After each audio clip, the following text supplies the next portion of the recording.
Okay. हरे कृष्ण। हरे Krishna everyone. हरे कृष्ण। ठीक है, हो गई हरे कृष्णा। अभी शुरू करते हैं। अभी मुझे पता है पिछली क्लास में आपने क्या पढ़ा था। पिछले से पिछली में मत बताइएगा, ऑलरेडी टाइम नहीं है हमारे पास बहुत ज्यादा। तो कोशिश करेंगे हम नेक्स्ट टॉपिक उठाएं। अभी हमारा 4 क्लास हुआ है, जिसमें से 2 क्लास का हम मतलब हर क्लास में हम पिछला रिपीट करते हैं। अभी हमने काफी टाइम में एक क्लास किया है।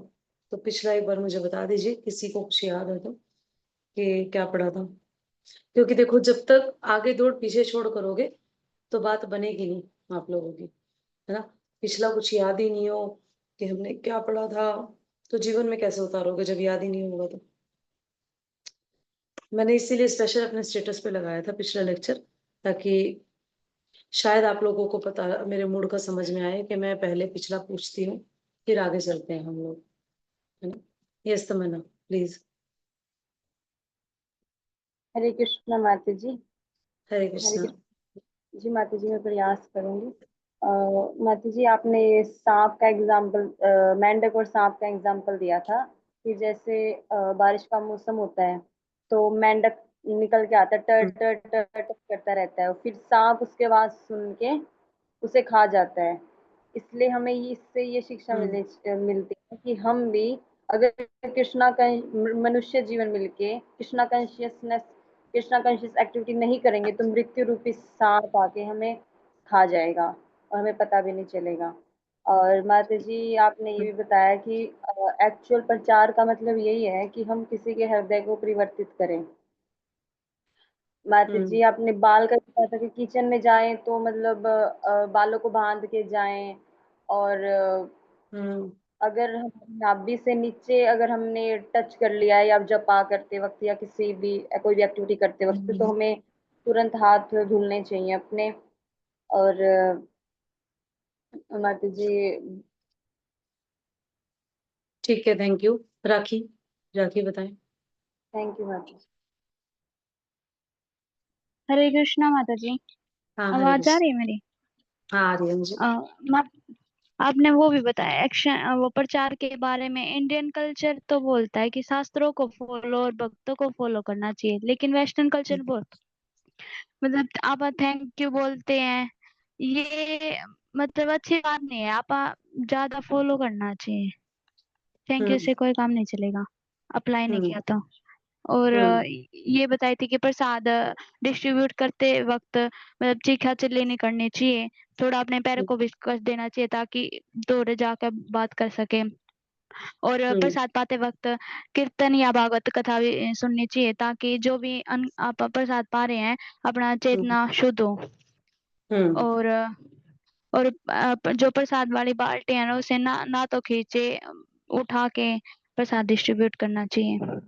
और आपने ये गुड। बताया था कि जो प्रसाद है वो हमें पक्षी हो गए, जानवर हो गए, औरों को भी पान देना चाहिए ताकि सुकृति वो हो सके उन्हें भी हम्म। अगला। Good. Thank you, thank you Rakhi. और कोई बच्चा बताना चाहेगा, या ये 2 ही बच्चे थे। आरती, यस आरती, प्लीज। जो पॉइंट्स ये लोग बता चुके हैं उनको छोड़ के बताने हैं, बहुत सारे पॉइंट थे। 1.5-2 घंटे का लेक्चर था। माता जी, ये भी बताया था कि जो भगवान के बर्तन है हमें उन्हें अलग ही रखना चाहिए, अलग धोना चाहिए, और हम्म। जिसमें हम भगवान के लिए भोग बना रहे हैं उस बर्तन में हमें नहीं खाना चाहिए, हम्म। और अलग बर्तन में निकाल के खाना चाहिए। और भी हम्म। प्रसाद बनाते वक्त चखना भी नहीं चाहिए। अगर हम हम्म। टॉयलेट वगैरह जाके आए हैं तो हमें स्नान करना चाहिए, नेल कट किए हैं तो भी हमें स्नान करना चाहिए। हम्म। गुड। और बता। अ, भूमि पे कोई भी चीज गिर जाए तो फिर उसे दोबारा से धो के यूज करनी है। धोने लायक है तो। हाँ, धोने लायक है। हम्म। गुड। गुड। और और बच्चों ने नोट्स नहीं बनाए, या उनके कैमरा नहीं खुल रहे, सारे बिजी हैं? थोड़ा बताएं मुझे।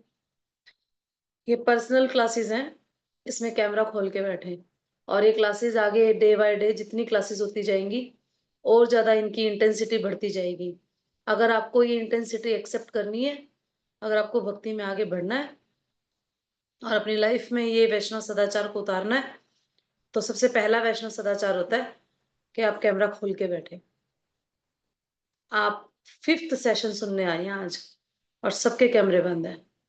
ये एटिकेट्स हैं आपके, दीज आर एटिकेट्स। शुरुआत ही खराब है, नींव ही खराब है आपकी, तो बिल्डिंग क्या बनाएंगे? बहुत इमरजेंसी में है तो मेरे को समझ में आता है, किसी का नेटवर्क इशू है, कोई आउट ऑफ हाउस है, कंफर्टेबल नहीं है, कुछ सेवा कर रहा है, तो समझ में आता है, कोई तकलीफ में है। अदरवाइज इस तरह से आप कैमरा बंद करके बैठ जाते हैं, हमें कैसे पता लगेगा आप क्या सुन रहे हैं और कितना सुन रहे हैं, है ना? प्लीज अपना कैमरा खोल के बैठे, these are etiquettes. Yes Raveena Ankita.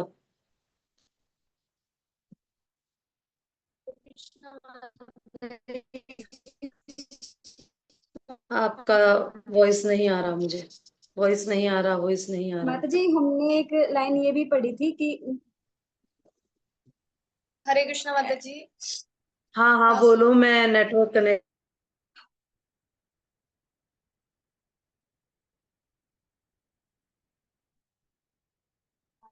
हरे कृष्णा माता जी, क्या मैं मेरी आवाज आ रही है माता जी?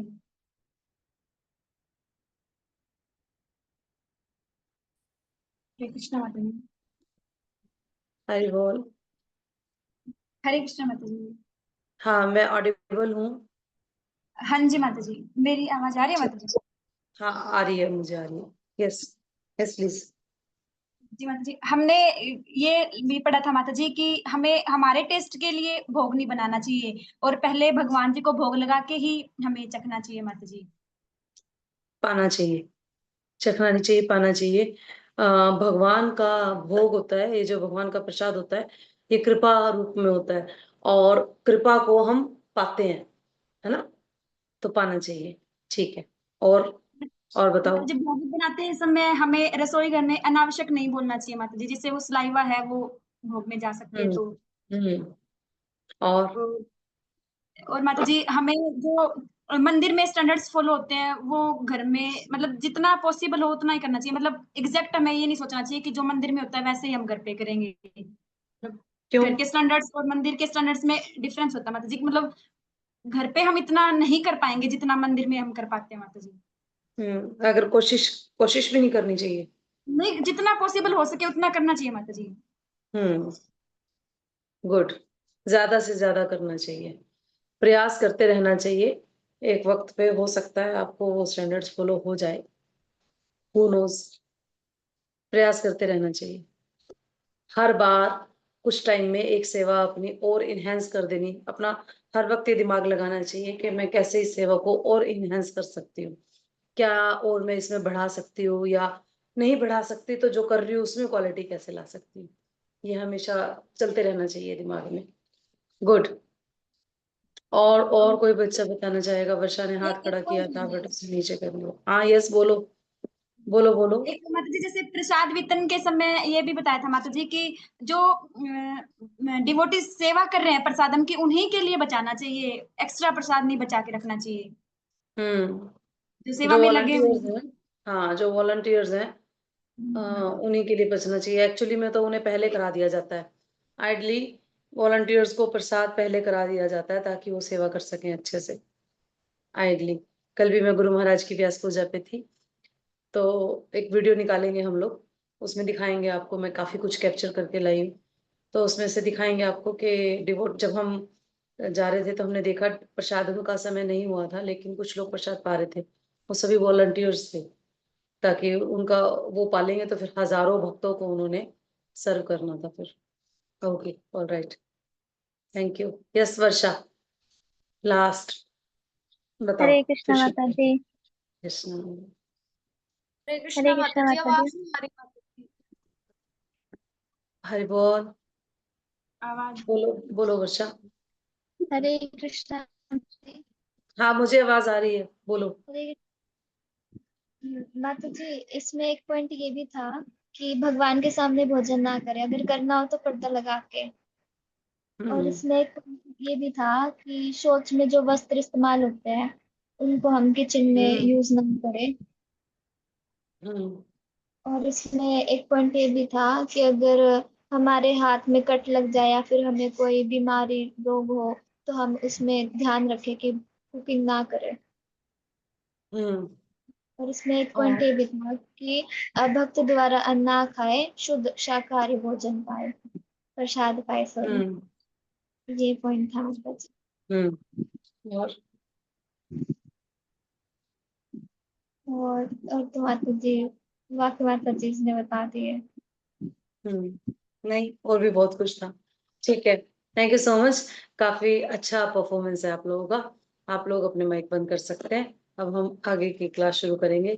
जो बच्चों ने पार्टिसिपेट नहीं किया उनसे हाथ जोड़ के विनती है, ध्यान से सुने, नोट्स बनाएं। नहीं बना सकते तो जो यूट्यूब पे हम डालते हैं उसको फिर से सुन ले, पर क्लास में आने से पहले एक बार कुछ एक पॉइंट्स जरूर उनके हाथ में होने चाहिए। अगर आप इन्हें बार बार बार बार रिमाइंड नहीं करेंगे तो आपकी प्रैक्टिकल लाइफ में ये नहीं उतर के आएंगे। एक होता है सिर्फ पता होना, एक होता है पता होने के बाद उसे लाइफ में उतारना।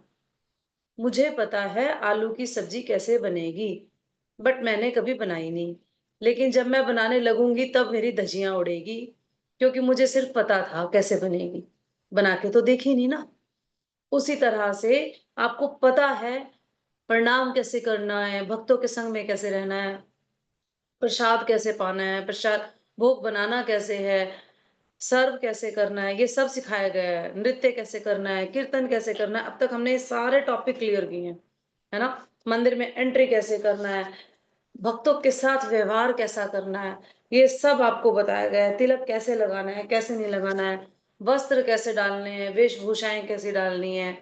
उसके बावजूद आप में से कई बच्चे, मैं अभी रिसेंटली वीडियोस देख रही थी, रिकॉर्डिंग के वीडियो भेज रही थी, उसमें कुछ बच्चे नहीं डाल के आए हुए थे proper, they were not in proper dress up, नहीं थे वो, जीन्स शर्ट्स पहन पहन के वो रिकॉर्डिंग कराने आए हुए थे।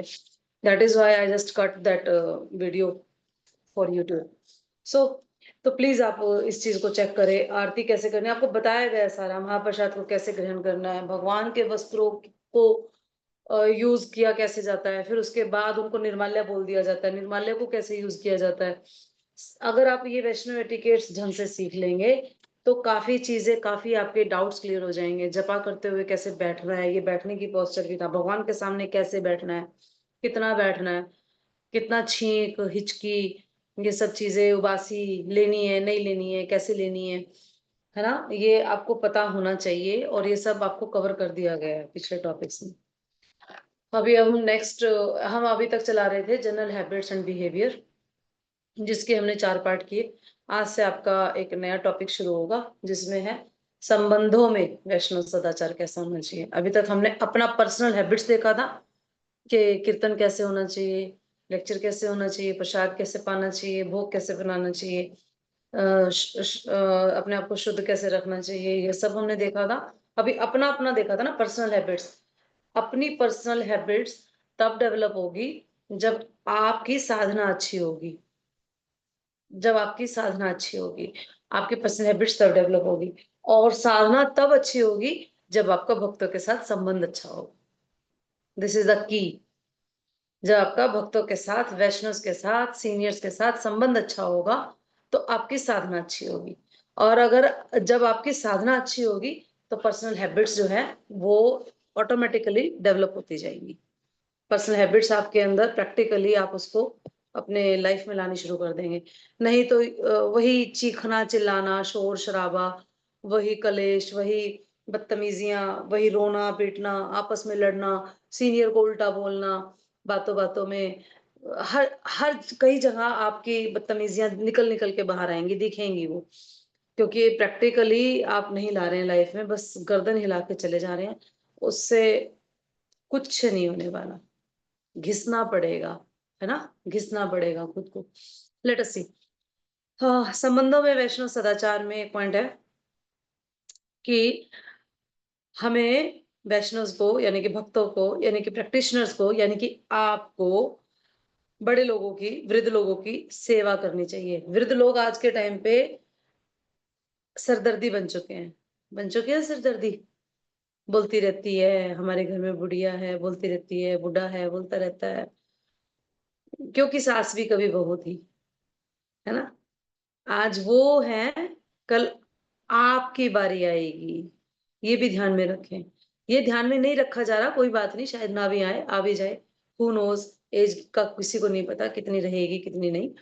लेकिन एटलीस्ट अपने आप वैष्णव आप प्रैक्टिस कर रहे हैं, भक्ति की प्रैक्टिस कर रहे हैं, तो एटलीस्ट उस चीज को ही सोचते हुए ध्यान में रखें कि आप अपने बड़ों को उल्टा ना बोले, उन्हें सिरदर्दी ना समझें। अगर आपने उन्हें सिरदर्दी समझा तो आप अच्छी प्रैक्टिस नहीं चल रही है आपकी।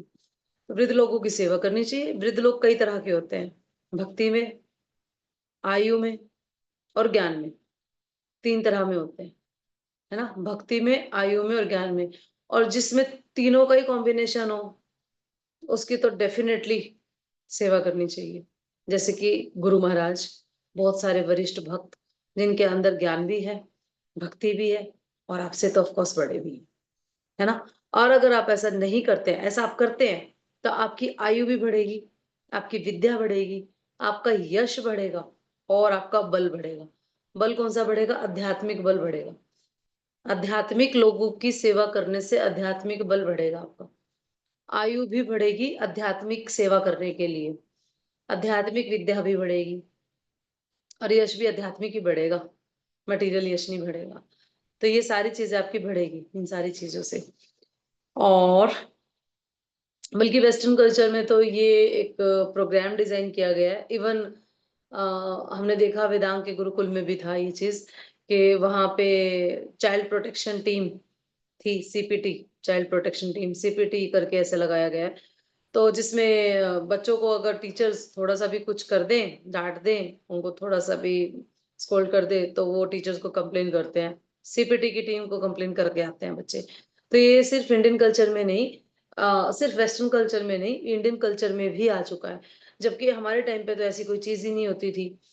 इवन हम लोग तो मार खा खा के ही बड़े हुए हैं हमेशा से, कि हाँ, हर हर छोटी बड़ी चीज पे बच्चों को ही कूटा जाता था, बच्चों को ही बताया जाता था कि हाँ ऐसे करना है। और जबकि अब तो ना तो पढ़ने के लिए उन्हें स्कूल्स में पढ़ते हुए ना टच किया जा सकता, और ना कुछ और। जिसके रिजल्ट्स क्या है, जिसके रिजल्ट्स हैं, अभी हमने रिसेंटली एक न्यूज देखा था कि एक 12th क्लास के बच्चे ने हांसी में, है ना, हैव यू हर्ड, हांसी में एक बच्चे ने अपने प्रिंसिपल का गला काट दिया था और उसको चाकू से गोद दिया था। तो आप देखिए, 2-3 बच्चों ने मिलके, तो आप देखिए इस तरह की चीजें होगी। अगर इस तरह, इट इज गुड कि आपको एक ऐसा प्रोटेक्शन टीम मिल रहा है कि आपको कोई टीचर एक्सप्लॉइट कर रहा है तो आप उसके लिए जाएं। लेकिन हर चीज के यूज और मिसयूज हमेशा होते हैं, है ना। तो हम उसका मिसयूज कर करके क्या कर रहे हैं कि टीचर्स को इतना दबा रहे हैं कि वो थोड़ा सा भी कुछ नहीं बोल सकते आपको। थोड़ा सा भी कुछ बोला, उसका गला काट दिया, उसको रेन दिया, है ना। सीखा ही नहीं जा रहा है। वेस्टर्न कल्चर में तो मतलब है ही नहीं कि बच्चा अपनी मदर की कंप्लेन करा जाता है पुलिस स्टेशन पे जाके कि उसने मुझे मारा, अपनी माँ की, कि उन्होंने मुझे मारा, क्योंकि उनके ईगो हर्ट होते हैं।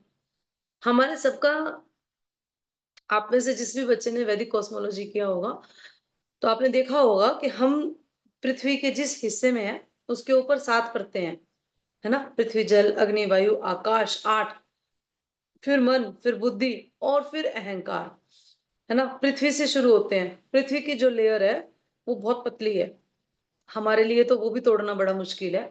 लेकिन उसके ऊपर पृथ्वी के आगे जल, अग्नि, वायु, आकाश, मन, बुद्धि, सारी 10 टाइम्स स्ट्रॉन्ग होती जा रही है, 10 टाइम्स मोटी होती जा रही है। किसी को पॉइंट याद है?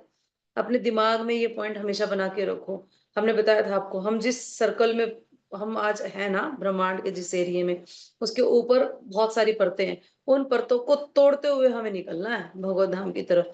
और अहंकार की जो परत है सबसे ऊपर है, 8th, जो कि सबसे मोटी है, और जिसको काटना बहुत मुश्किल होता है।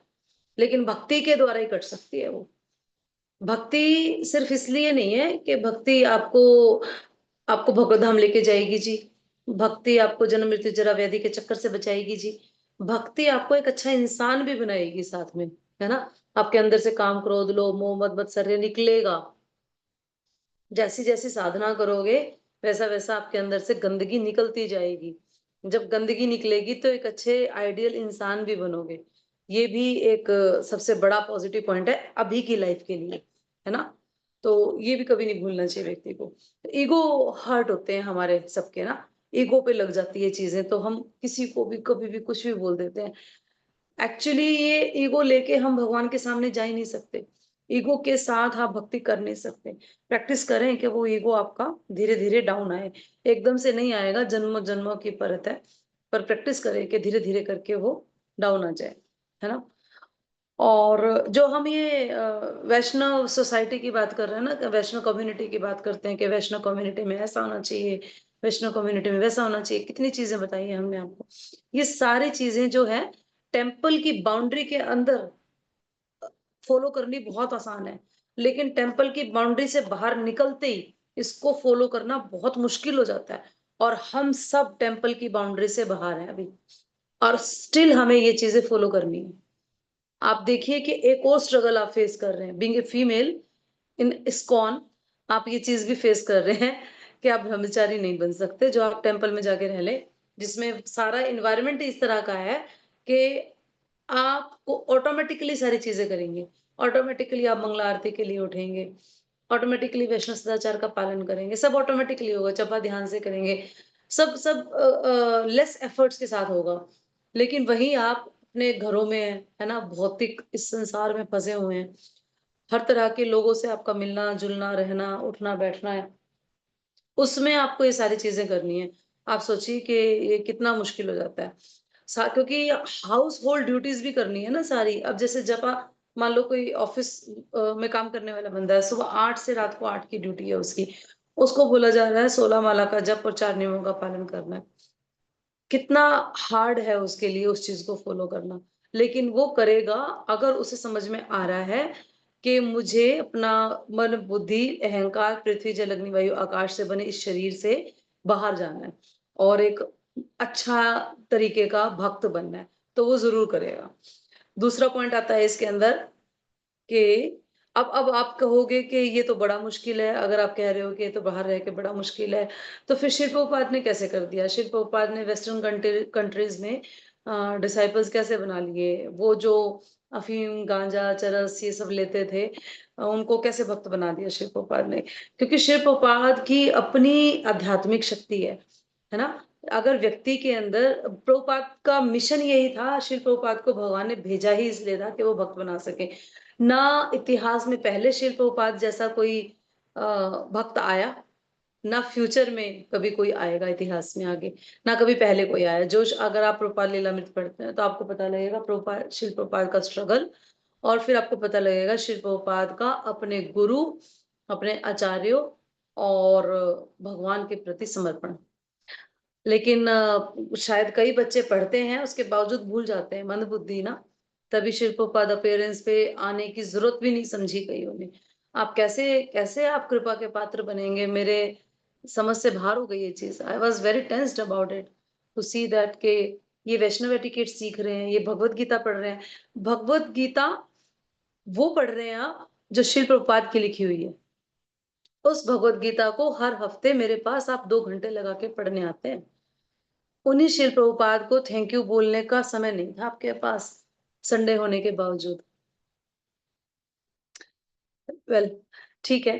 नेक्स्ट पॉइंट ये है कि सन्यासी जो होते हैं, मंदिर में बहुत सारे सन्यासी होते हैं, आप देखते होंगे। आपको शायद मंदिर में इतनी विजिट करने का लोग लगा नहीं मौका, जब भी लगा। और जो गॉड ब्रदर्स होते हैं, उन सब का सम्मान गुरु के तरह करना चाहिए। गुरु का सम्मान करना चाहिए भगवान की तरह, जैसे भगवान का सम्मान किया जाता है। लेकिन गुरु और भगवान में अंतर है, इस बात को ध्यान में रखते हुए। गुरु और भगवान में अंतर है, इस बात को ध्यान में रखना है। लेकिन उनका सम्मान गुरु का भगवान की तरह ही किया जाता है। और जैसे ही गुरु का सम्मान किया जाता है, वैसे ही उस उन गुरु के जो गॉड ब्रदर्स हैं, उनका सारे सन्यासियों का उसी तरह से एज इट इज सम्मान करना चाहिए। ये नहीं सिर्फ कि मेरे गुरु महाराज का ये है, उनका सम्मान होगा, और बाकी तो गुरु हैं ठीक है, पर सिर्फ मेरे गुरु महाराज, ये एक जहर है। और इस जहर का इंजेक्शन अगर लग जाएगा किसी को, तो वो ना तो गुरु की कृपा को प्राप्त कर सकता, ना वो भक्ति कर सकता, वो कुछ और ही लीनेज में चला जाएगा, कहीं और ही। क्योंकि अच्छा ज्ञान, सही ज्ञान उसको मिला नहीं, और मिला तो उसने पकड़ा नहीं। सही ज्ञान उसे मिला नहीं, और अगर उसे मिला तो उसने पकड़ा नहीं उस ज्ञान को। अच्छा, मटेरियल लाइफ में कई बार बोला जाता है कि जो विनम्रता है, यानी कि हम्बलनेस है, वो कमजोरी है। बोला जाता है ऐसा? अगर आपने किसी ने आपके साथ गलत किया, या एक्सीडेंटली कुछ हो गया ऐसा, और आपने सॉरी बोल दिया बिना वजह, जबकि आपकी गलती भी नहीं थी, तो ऐसा बोला जाएगा कि मूर्ख है ये, बेवकूफ, अपने आप ही सॉरी बोल रही है, जबकि मेरी इसकी गलती थी, ऊपर से यही सॉरी बोल रही है। तो भौतिकता में तो विनम्रता को, जबकि वो मूर्ख है, उन्हें पता नहीं कि वो हम्बलनेस का साइन है, और ये हम्बलनेस आपकी भक्ति में हेल्प करेगा, यही हम्बलनेस आपकी भक्ति में हेल्प करेगा, है ना। और भौतिकता में विनम्रता को कमजोरी बताया जाता है, लेकिन यही विनम्रता जो है आध्यात्मिकता में एडवांसमेंट है। इसी अब आपको ऐसे ऐसे गुण जो आपने डेवलप कर रखे हैं, जो आपकी भक्ति में रुके हुए हैं, उनको हटा के ऐसे ऐसे गुण डेवलप करने हैं जो आपकी भक्ति में आपको एडवांस करेंगे, है ना। हम यहाँ पर इस चीज की ट्रेनिंग देते हैं। हमें हमें अभी तक तो पता ही नहीं चल रहा था ना कि हमारे अंदर कितनी गंदगी भरी हुई है। अब धीरे धीरे अगर आप लोग सेल्फ रियलाइजेशन थोड़ा बहुत कर रहे हैं, कुछ कुछ कुछ कुछ, तो आपको पता लग रहा होगा, अरे अरे मेरे अंदर जलन भी है, अरे अरे अरे मेरे अंदर ईर्ष्या भी कूट कूट के भरी हुई है। ये ईर्ष्या ही तो है, ये जलन ही तो है। जब अपने ऊपर जब कंटेम्पलेट करेंगे तो आपको पता लगेगा कि मेरे अंदर इतना गंद भरा हुआ है। हम सुन रहे थे पीछे, तो उसमें सीनियर बता रहे थे कि माताओं में ईर्ष्या दबा के भरी हुई होती है, फीमेल्स में ईर्ष्या की जो क्वांटिटी है वो सबसे ज्यादा है माताओं में। और हम लाइव भी देखते हैं इस चीज को, लाइव भी देखते हैं हम इस चीज को। तो आप दुनिया से छुपा सकते हैं, लेकिन खुद से नहीं छुपा सकते। दुनिया को हो सकता है आपका एक फेस ऐसा दिखे कि नहीं नहीं बिल्कुल भी ईर्ष्या नहीं है, ये तो सबके साथ बहुत प्रेम से रहती है, लेकिन एक्चुअली में आप खुद जानते हैं मैं किसके साथ कितना प्रेम से रहती हूँ और कितना नहीं, है ना। तो ईर्ष्या जो है वो आपको हटानी पड़ेगी, उसकी जगह विनम्रता लानी पड़ेगी, तब जाके भक्ति में एडवांसमेंट होगी।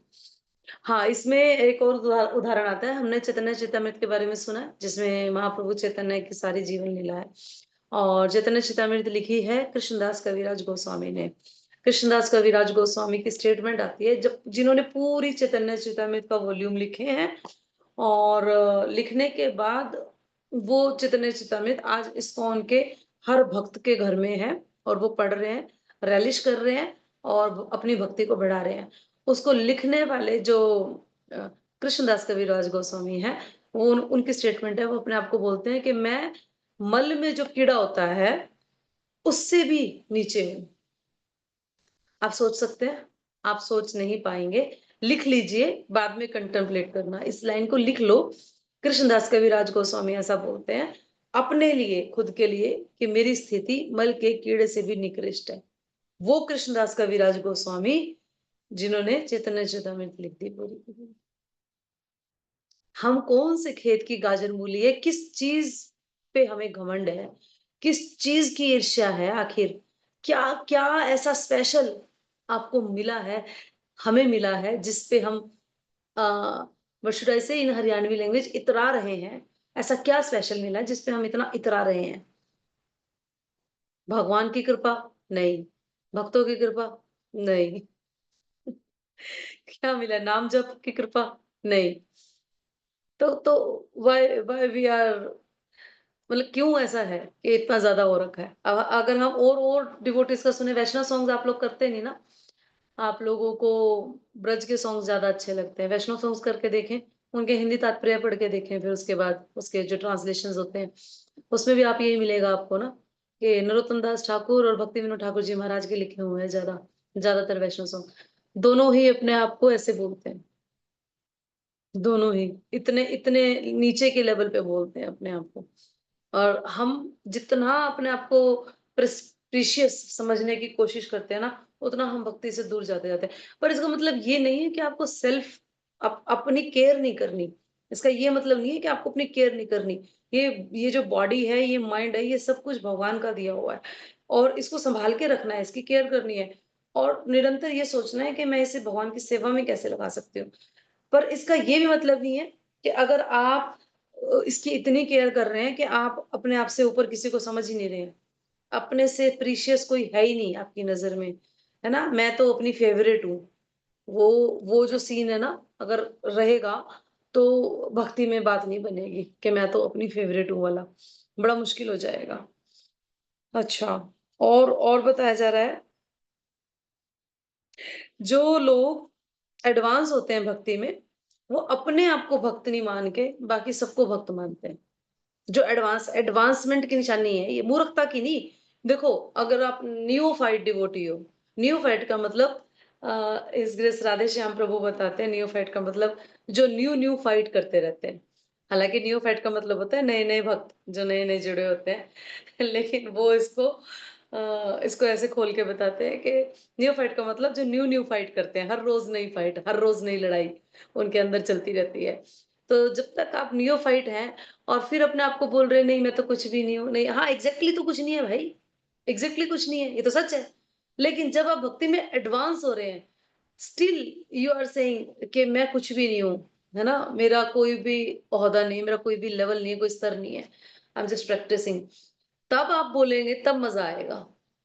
जब जब भक्ति के कई साल बीत जाएंगे करते हुए, अभी नए नए आए हो, अभी तो आप बोलोगे तो जमेगा आपको, मजा मजा आएगा। अभी तो अच्छा है, ठीक है, हम भी मानेंगे, हाँ भाई कुछ नहीं है, तू क्या क्या है, तू कुछ भी नहीं है, आप बोलोगे, हम एक्सेप्ट करेंगे।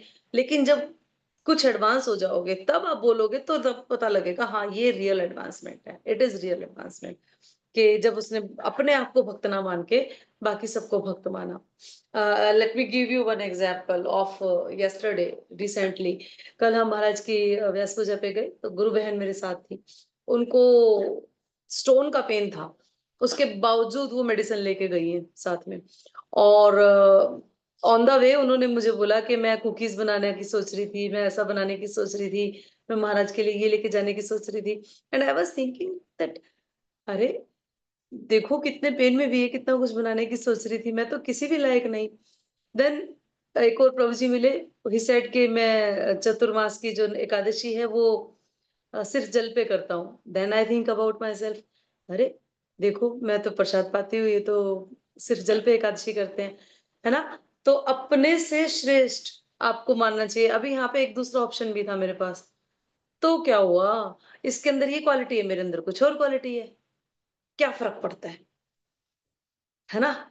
इसके इसके अंदर ये है तो मेरे अंदर कुछ और है, कुछ और चीज में मैं आगे हूँ, ये किसी और चीज में आगे है। ये सिर्फ पानी पे एकादशी कर लेती है तो क्या हुआ, मैं किसी और चीज में एडवांस हूँ। ये खतरे की घंटी है, अगर अगर ये इस तरह के विचार हमारे मन में आते हैं तो। बजाय इसके कि अगर आपको उनके गुण दिखते हैं जो आपके अंदर नहीं है, तो admire it, always admire it. हम ये तो है नहीं ना कि सर्वगुण संपन्न है, ऐसा तो नहीं होगा ना? या बैठा है कोई यहाँ पे जो सर्वगुण संपन्न हो? सर्वगुण, सारे के सारे गुण प्रचुर मात्रा में, है ना? बैठे हैं ना, कृष्ण बैठे हैं हमारे सबके हृदय में, कृष्ण तो है, भगवान तो है, वो बैठे हैं हमारे हृदय में। बोलो हाँ, है यहाँ पे एक व्यक्ति ऐसा जो सर्वगुण संपन्न है, जो हम सबके हृदय में है ना? बाकी हम में से कोई नहीं है। तो हमारे अंदर जो कमियां हमें पता होती है, वो कमियां हमें निकालनी चाहिए दूसरों के अंदर, वो गुण देख के, ना कि उससे जेलस होना चाहिए। देख, ये तो ये बना रही है, मैं नहीं कर पा रही, मुझसे नहीं हो रहा, और ना उससे कंपैरिजन करके कोई बात नहीं, ये कर रही है तो मैं कुछ और कर रही हूँ, बजाय इसके कह रही है तो बहुत अच्छा कर रही है, भगवान की कितनी कृपा है इसके ऊपर, मैं भी करूँ ऐसा कुछ। हे भगवान, मेरी आपसे प्रार्थना है कि मैं भी कुछ ऐसा कर पाऊं। ऐसा ऐसा होना चाहिए, ये मूड होना चाहिए, है ना? और अगर आप स्वयं को बहुत ज्यादा यूनिक, बहुत ज्यादा स्पेशल समझेंगे ना, तो आपका भक्ति में स्ट्रगल बढ़ेगा, घटेगा नहीं। अगर आपको लगता है ना कि मैं बहुत यूनिक हूँ, मैं तो आई एम स्पेशल, तो आपका स्ट्रगल भक्ति में बढ़ेगा, कम नहीं होगा वो। और भक्ति में हमें स्ट्रगल को बढ़ाना नहीं है, स्ट्रगल को कम करना है, कि हमारा जो नाम जप है वो अच्छे से हो सके।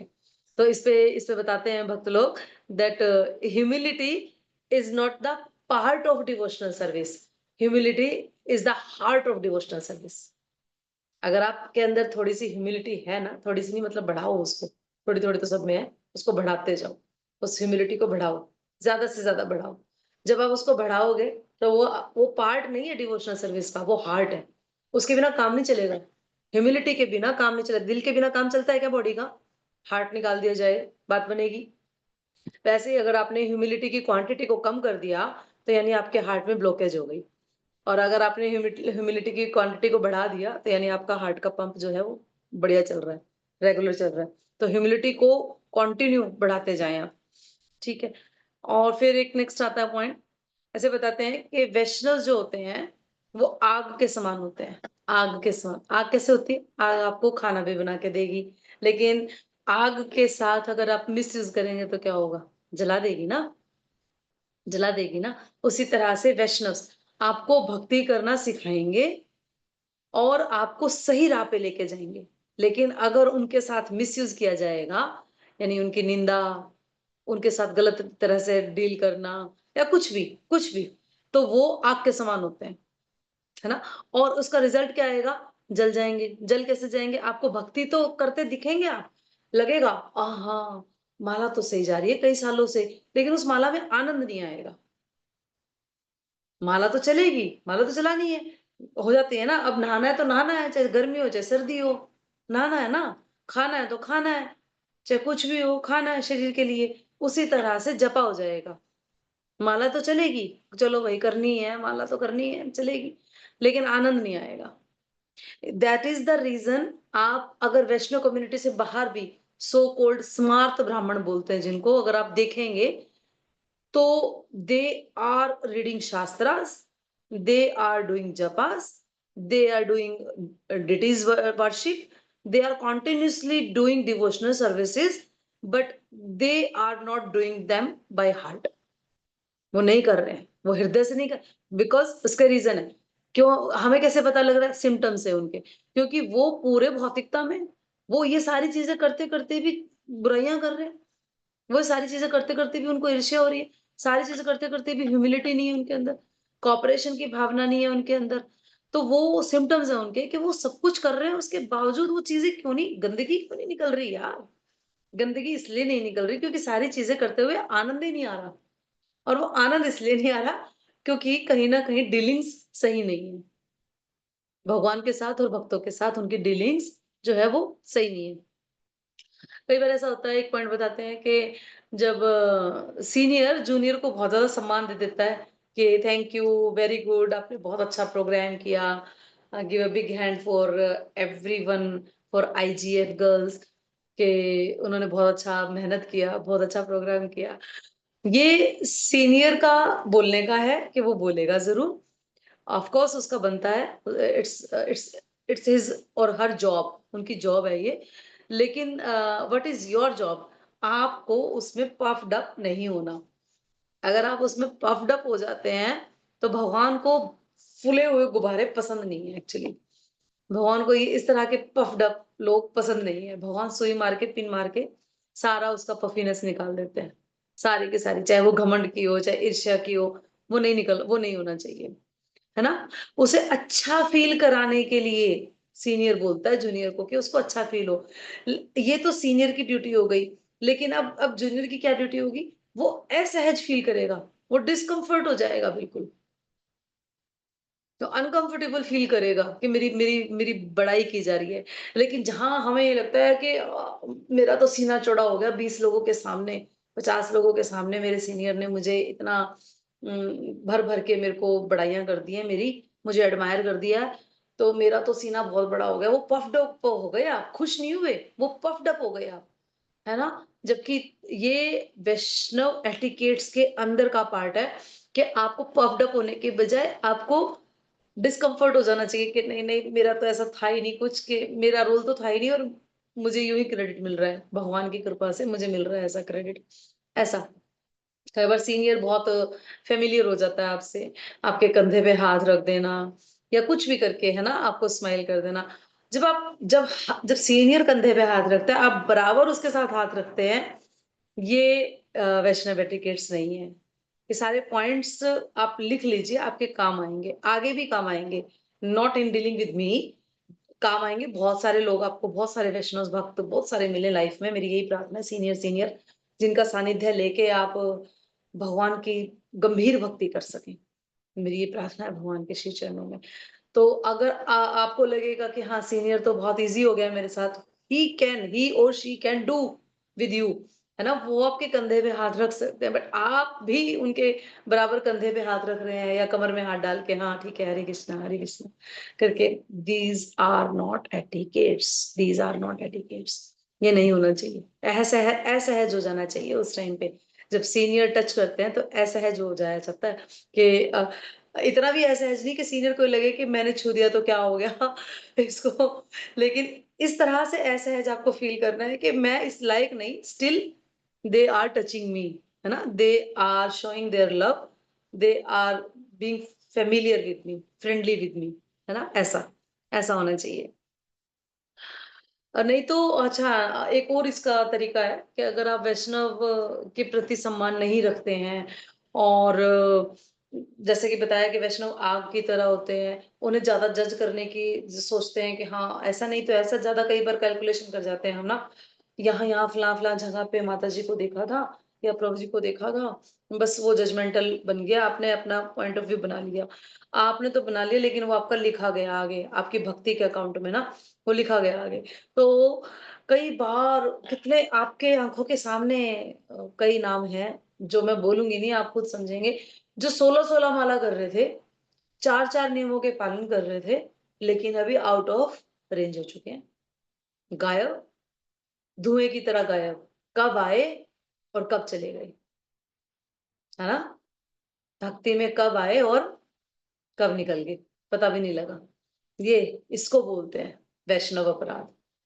ये होते हैं उनके वैष्णव अपराध। वो मंगला आरती के लिए उठते थे, रेगुलर 16 माला कर रहे थे, रेगुलर 4 नियमों का पालन कर रहे थे, सारे फेस्टिवल्स अटेंड करते थे, फेस्टिवल्स में बहुत सेवाएं करते थे, और चुटकी बजाते ही गायब हो गए, बिल्कुल धुएं की तरह निकल ही वापिस ही नहीं आए। तो ये उसी के रीजंस हैं। तो इसलिए भक्ति में आना बहुत आसान है, बहुत आसान है, इट इज वेरी इजी। क्या था, हमने फॉर्म गूगल फॉर्म भरवाए, भर गए हमारे 90-95 फॉर्म हो गए, आ गए वो लोग, एंटर कर गए ना वो हरे कृष्णा मूवमेंट में। अब वो बने कितने रहेंगे ये देखना है। असली स्ट्रगल होता है बने रहने का। जैसे हम बोलते हैं ना, मोटे तो हम बड़ी जल्दी हो जाते हैं, हमें तो पानी भी घी का काम करता है, पतले होने में जोर लगता है, वही चीज है, पतले होने में जोर लगता है, वेट मेंटेन करना इज अ बिग इशू।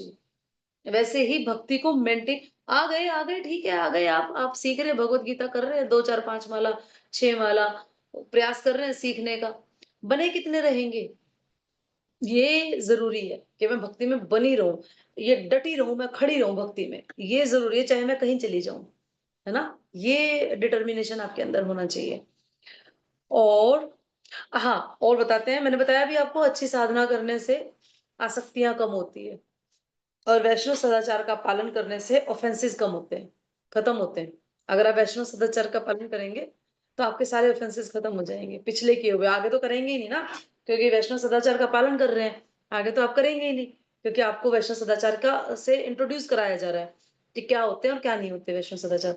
तो आगे ऑफेंसेस होंगे नहीं, जो पिछले थे वो भी खत्म हो जाएंगे, और साधना अच्छी होगी, और जब अच्छी साधना होगी तो सारी भौतिक आसक्तियां खत्म हो जाएगी, है ना। आप फील करेंगे इस चीज को, कंटिन्यू कीजिए, कुछ सालों तक कंटिन्यू कीजिए, अच्छा 16 माला कीजिए, अच्छे से 4 नियमों का पालन कीजिए, कोशिश कीजिए, है ना, वैष्णव सदाचार का पालन कीजिए, फिर देखिए चेंज अपने अंदर, फिर क्या आपके अंदर चेंज। अभी भी कुछ वक्तों को, कुछ बच्चों को लगता होगा कहीं ना कहीं, जब वो आए थे और आज में उनमें कहीं ना कुछ चेंजेस उन्हें फील होते होंगे कि हाँ कुछ ऐसे ऐसे मेरे अंदर ये फर्क आया, ये चेंज आया।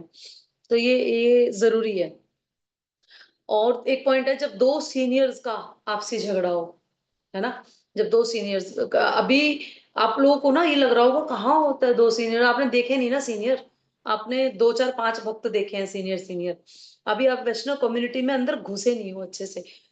उसमें घुसते हुए जब आप घुस जाएंगे, एक दिन तो आएगा ना ऐसा जब आप घुसेंगे, घुसने के बाद जो आपको फॉलो कर रहा है, आपको अभी से वो चीजें बताई जा रही है, अभी से उस चीज की ट्रेनिंग दी जा रही है कि जब आप अगर 2 मैनेजमेंट में मान लो या कहीं पे भी 2 सीनियर डिवोटी आपको भिड़ते हुए दिख रहे हैं आपस में, तो आपने क्या करना है, किसकी साइड लेनी है, किसी की साइड नहीं लेनी है, न्यूट्रल हो जाना है, किसी की साइड नहीं लेनी, अपनी भक्ति बचानी है, बिल्कुल न्यूट्रल, जैसे मैं अनजान हूं, है ना। क्यों? क्योंकि वो ऑलरेडी अपने आप में इतने सीनियर है कि उनकी सेटलमेंट हो जाएगी। जैसे जैसे जैसे माँ पापा लड़ रहे होते हैं, तो बच्चे बीच में बोल जाए तो कुट जाते हैं ना साथ में, लेकिन अगर वो चुप होके अपने रूम में चले जाएं तो नहीं कुटते ना, अगले दिन वो दोनों सेटल हुए पाते हैं, अगले दिन 2 दिन बाद वो अपने आप सेटल हुए पाते हैं। लेकिन आप अगर बीच में घुस गए तो आपकी पिटाई होगी। उसी तरीके से अगर बीच में घुस गए तो आपकी भक्ति जाएगी।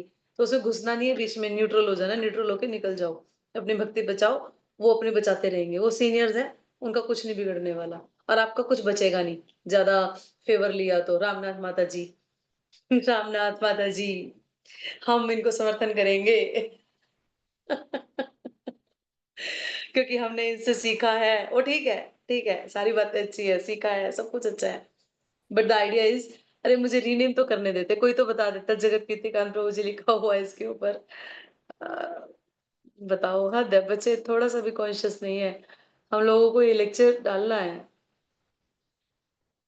और मैंने भी ध्यान नहीं दिया इतनी जल्दी में, अब मेरा ध्यान गया।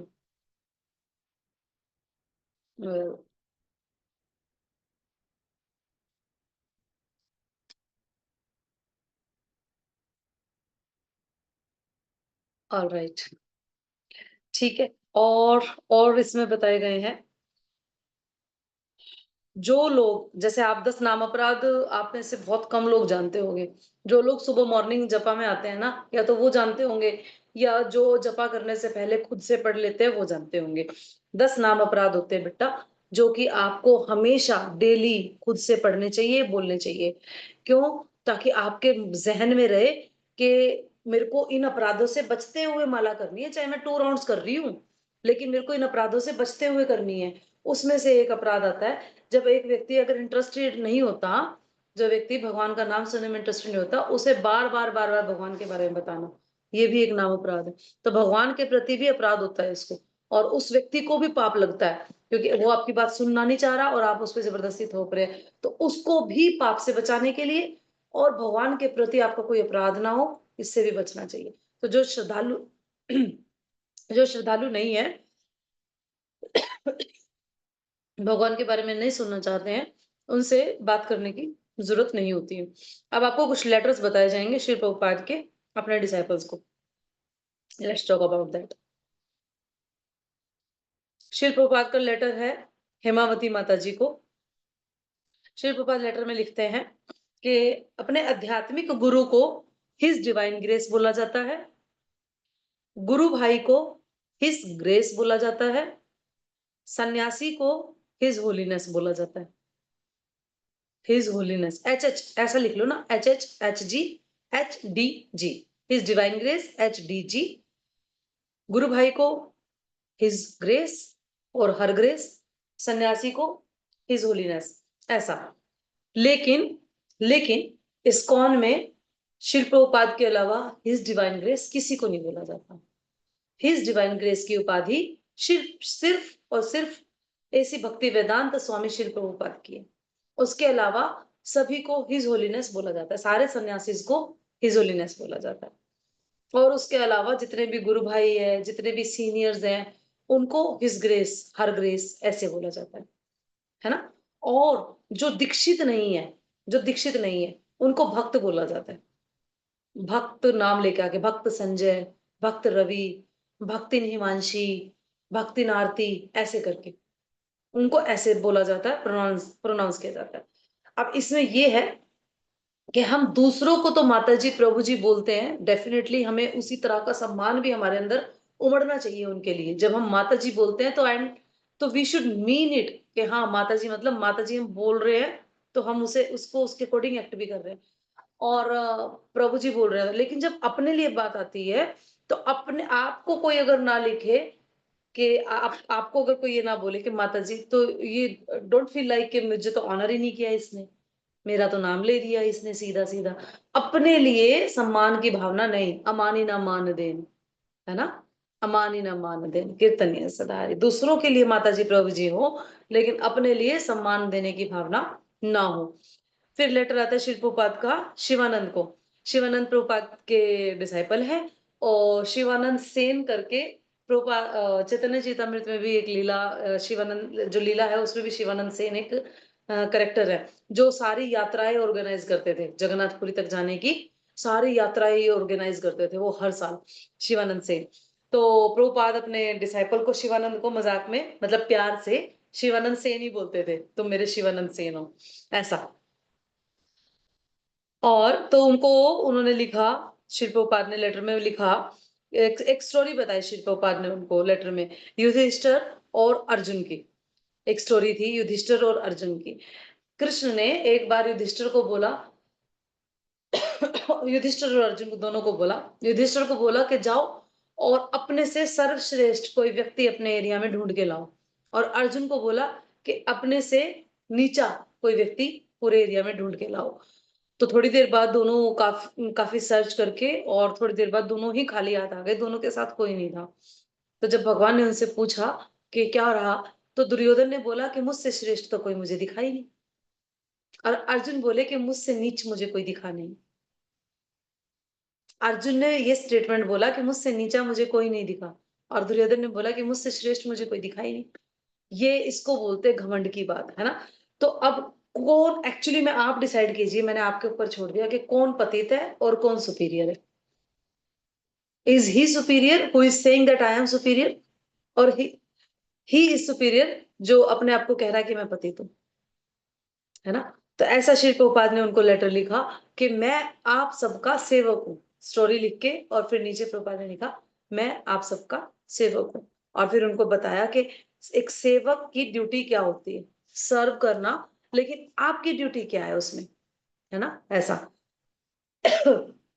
और आचार्य के भजनों में आप सुनेंगे एक बहुत सुंदर, बहुत ही सुंदर वैष्णव सॉन्ग है, यदि दया न करीबे पतिता देखिया। इसमें बोलते हैं, नरोत्तम दास ठाकुर का है शायद, कि आपने, महाप्रभु को बोलते हैं, अगर आपने मुझ जैसे पतित को देख के मेरे पे दया ही नहीं की, तो आपको पतित पावन कहेगा कौन। ऐसे आचार्य चैलेंज करते हैं भगवान को, कोई नहीं बोलने वाला आपको पतित पावन। ऐसे ही आप अपना नाम रख के बैठे हो बस के पतित पावन। अगर इतना दम है तो मुझ पतित को मेरा उद्धार करो, करो, मैं पतित हूँ, मेरा उद्धार करो। कुछ नहीं है आप में, अगर नाम के जैसे काम है तो मेरा उद्धार करो। ऐसे चैलेंज करते हैं आचार्य। प्रेम है उनका भगवान से इतना कि वो चैलेंज करते हैं प्रेम में भगवान को, मैं पतित हूँ, देखो मैं तो हूँ, लेकिन आप तो पतित पावन हो, आप उद्धार करो मेरा। ये मेरा चैलेंज है आपको कि अगर आप मेरा उद्धार कर दोगे तो फिर सबका उद्धार कर दोगे। मैं इतना पतित हूँ, इतना गया गुजरा हूँ। ये भाव है भक्तों के। फिर श्री प्रभुपाद का एक लेटर आता है कीर्तनानंद महाराज को, कीर्तनानंद प्रभु को। इसमें प्रभुपाद बोलते हैं कि एक्चुअली क्या हुआ था कि कीर्तनानंद प्रभु ने कीर्तनानंद प्रभु ने नहीं, तैत्तिरीय प्रभु जी ने एक बार अपने गुरु भाई को अपने असिस्टेंट बना लिया, अपने साथ सेवा कर ली तैत्तिरीय प्रभु को, तैत्तिरीय प्रभु ने। और कीर्तनानंद प्रभु मैनेजमेंट देखते थे पूरी, और तैत्तिरीय प्रभु उस मैनेजमेंट का हिस्सा थे, और तैत्तिरीय प्रभु ने अपने ही गुरु भाई को अपना असिस्टेंट बना लिया। तो उसमें श्री प्रभुपाद ने डांटते हुए कीर्तनानंद प्रभु को इतना जोर से गुस्से में लेटर लिखा, और उन्होंने बोला कि आपने अपने ही गॉड ब्रदर को सर्वेंट कैसे रखा हुआ है, किससे पूछ के, कैसे अपने ही गॉड ब्रदर को आपने सर्वेंट रख लिया। अपने गॉड ब्रदर को, यानी कि अपने गुरु भाई को, अपने गुरु बहन को आप आदेश नहीं दे सकते, जाइयो मेरे लिए पानी लेके आइयो, जाइयो मेरे लिए ये देखियो, ये कपड़ा पकड़ाइयो, देखियो ये दियो, देखियो मेरे लिए ये करियो, फोन पे बोल दिया, मेरे लिए तू ये ले आएगी क्या, मेरे लिए ये कर देगी क्या। ये गलत है ना। अभी तो हम वैसे सर्वेंट तो बना के घुमा नहीं सकते अपने साथ साथ, ना कोई किसी का घूमता है ऐसे। लेकिन ये जो ऑर्डर्स भी है ना, ये भी गलत है, ये भी गलत है। These are not in Vaishnav etiquettes कि तू मेरे लिए ये कर देगी, तू मेरे लिए ये करियो। इफ अगर आपको बहुत ज्यादा प्यार है आपस में, और आप हम्बली रिक्वेस्ट कर रहे हैं सामने वाले से, तो ठीक है, समझ में आता है। लेकिन अगर आपका मूड ही ऑर्डर वाला है कि हाँ मैं सामने वाले को अपने हिसाब से चलाऊंगी, जबकि सामने वाला बिल्कुल आपके बराबर का है, तो दिस इज नॉट डन, ये बिल्कुल गलत है। इसमें प्रभुपाद ने एक उदाहरण भी दिया साथ में। महाप्रभु के पर्सनल असिस्टेंट थे गोविंद। गोविंद वही गोविंद जिन्होंने महाप्रभु के चरण क्रॉस नहीं किए थे जब वो सो रहे थे। महाप्रभु जब निद्रा में थे, रोज उनके लिए उनको भोजन करा के महाप्रभु को, उसके बाद उनके पांव दबाना उनका काम था। लेकिन एक बार महाप्रभु को नींद आ गई तो उन्होंने महाप्रभु को चौखट से क्रॉस नहीं किया। महाप्रभु हमेशा चौखट पे दहलीज पे सोते थे, उसको क्रॉस नहीं किया जब तक महाप्रभु सो रहे थे। क्यों? क्योंकि उन्होंने बोला, महाप्रभु ने उठ के बोला कि आपने अभी तक प्रसाद ग्रहण नहीं किया। तो बोले कि आप सो रहे थे, मैं आपको क्रॉस करके कैसे जा सकता था। तो महाप्रभु ने कहा कि फिर आप क्रॉस करके आए कैसे थे? वैसे ही चले जाते जैसे आप मेरे को क्रॉस करके आए थे। तो गोविंद बोले कि मैं क्रॉस करके आया था आपकी सेवा के लिए, मतलब आपकी सेवा करनी थी ना, आपके पैर दबाने थे, तो मैं क्रॉस कर सकता था। लेकिन अभी तो मेरा पर्सनल था ना कि मुझे लंच करना था, मुझे प्रसाद पाना था, भोजन करना था, तो मैं नहीं क्रॉस कर सकता था आपको। और जबकि वो बराबर के थे, उनके उनके गुरु भाई थे। और महाप्रभु ने अपने गुरु ईश्वरपुरी से इजाजत लेके, जब ईश्वरपुरी ने उनको, ईश्वरपुरी पाद ने महाप्रभु को ये बोला कि आप गोविंद को अपने साथ पर्सनल असिस्टेंट के तौर पे रखिए, तो महाप्रभु ने रखा था। ये जो जितनी भी आप महाप्रभु की लीलाएं देखेंगे या महाभारत देखेंगे या कृष्ण लीलाएं देखेंगे या जो भी आप देखेंगे, प्रभुपाद की प्रभुपाद लीला में देखेंगे, आचार्यास की जीवनी देखेंगे, जो भी आप देखेंगे, सुनेंगे, कथाएं पढ़ेंगे, उसमें आपको निकालना क्या है कि ये सब शिक्षा मेरे लिए है, ये सारी चीजें मेरे लिए है, मुझे बताने के लिए कि ऐसा होता है और ऐसा होता है, ऐसा। नेक्स्ट लेटर है शिल प्रभुपाद का जनार्दन प्रभु को। और जनार्दन प्रभु को इसलिए लेटर है उनका कि जनार्दन प्रभु के साथ उनके गॉड ब्रदर के क्या था, जानकी माता जी थी एक। जानकी माता जी का नाम हम कई बार सुनते हैं प्रभुपाद लीलामृत में भी। तो जानकी माता जी के साथ माताएं काफी उस वहां पे बहस करने लग जाती थी। ये लंदन में लेटर लिखा था और उस टाइम पे माहौल बहुत गर्म हो गया था। जानकी माता जी के साथ कुछ माताएं और थी और जो जो डिटीज एरिया में ही वहीं पे ही रहती थी, मतलब एक ही जगह ली हुई थी। वहीं पे ऑल्टर था, वहीं पे रेस्ट रूम्स थे उनके। अब तो कोई प्रोविजन नहीं है, जब नया नया मूवमेंट चला था तो माताओं, अब कहीं भी किसी भी मंदिर में ऐसा नहीं है कि माताओं को साथ रखा जाता है। बट जब शुरू में चला था तो प्रभुपाद जस्ट एडजस्टेड और एक एक फैमिली जैसे पूरी रख दी जो कि सेवा करेगी वहां पर मंदिर के अंदर ही। तो मंदिर के अंदर ही रहती थी। अब मंदिर के अंदर का प्रोविजन नहीं है पूरी फैमिली का, वो गृहस्थ फैमिली बाहर रहती है हमेशा, चाहे मंदिर के 2 कदम छोड़ के उनको रेंट पे दिला दिया जाता है, लेकिन बाहर रहते हैं। माताएं नहीं रहती, ऐसा गृहस्थ माताएं नहीं रहती, उनका प्रोविजन नहीं है। तो तब जानकी माता जी के साथ कुछ माताएं थी और वो झगड़ा वगैरह करते थे आपस में, कुछ उनकी जिद बहस हो जाया करती थी चीजों को ले। तो स्पेशल श्री प्रभुपाद ने उनको लेटर लिखा कि प्लीज लड़ाई मत करो, इस मूवमेंट को शांतिपूर्ण ढंग से चलाओ, है ना। इस मूवमेंट को इतना शांतिपूर्ण ढंग से चलाओ कि लोग आपसे इंस्पायर हो सके। जब आपस में लड़ाई करते रहते हैं ना, हम झगड़े करते हैं, शोर मचाते हैं, तो लोग हमसे इंस्पायर नहीं होते।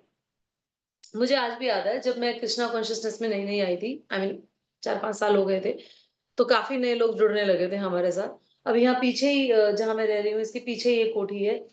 एक्सीडेंटली अभी वो लोग यहाँ पे नहीं रह रहे हैं, कुछ मिस हैपनिंग की वजह से। तो वो माता जी मुझे आज भी याद है, न्यू ईयर पे वो माता जी आए थे और उन्होंने बोला कि आप लोगों का जो आपस में बॉन्ड है ना, मतलब हमारा सब माताओं का आपस में, सब प्रभु जी का आपस में, उन्होंने बोला, आज भी मुझे याद है कितने साल पुरानी, बहुत साल पुरानी बात है, 10 साल के करीब हो गया होगा। तो उन्होंने बोला आपस में आप लोगों का जो बॉन्ड है ना, ये मुझे बहुत अट्रैक्ट करता है।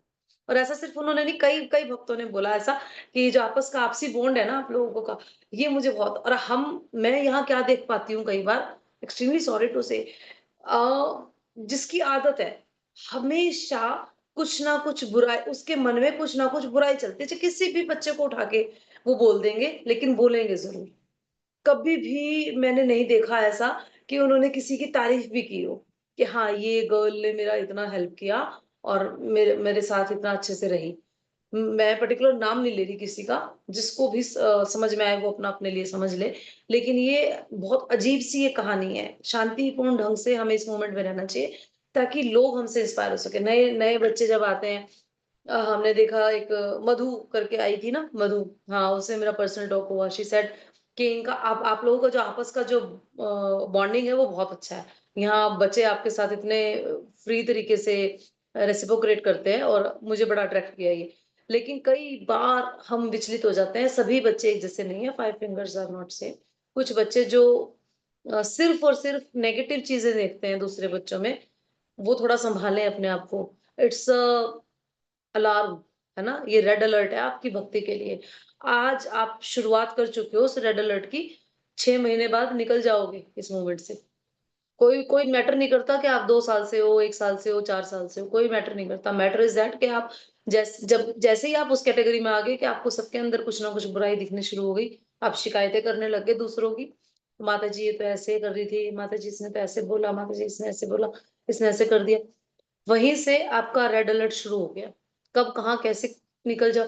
एक होता है बात करना उस बारे में कि मेरा कुछ मन भारी है, मैं आपसे कुछ बात करना चाहती हूँ माता जी, कुछ चीजें हैं जो मेरी समझ से बाहर है, आप प्लीज मुझे हेल्प कीजिए, मुझे गाइड कीजिए, मुझे इनलाइटन कीजिए, मुझे बताइए, थोड़ा सा प्रकाश डालिए उस विषय पे।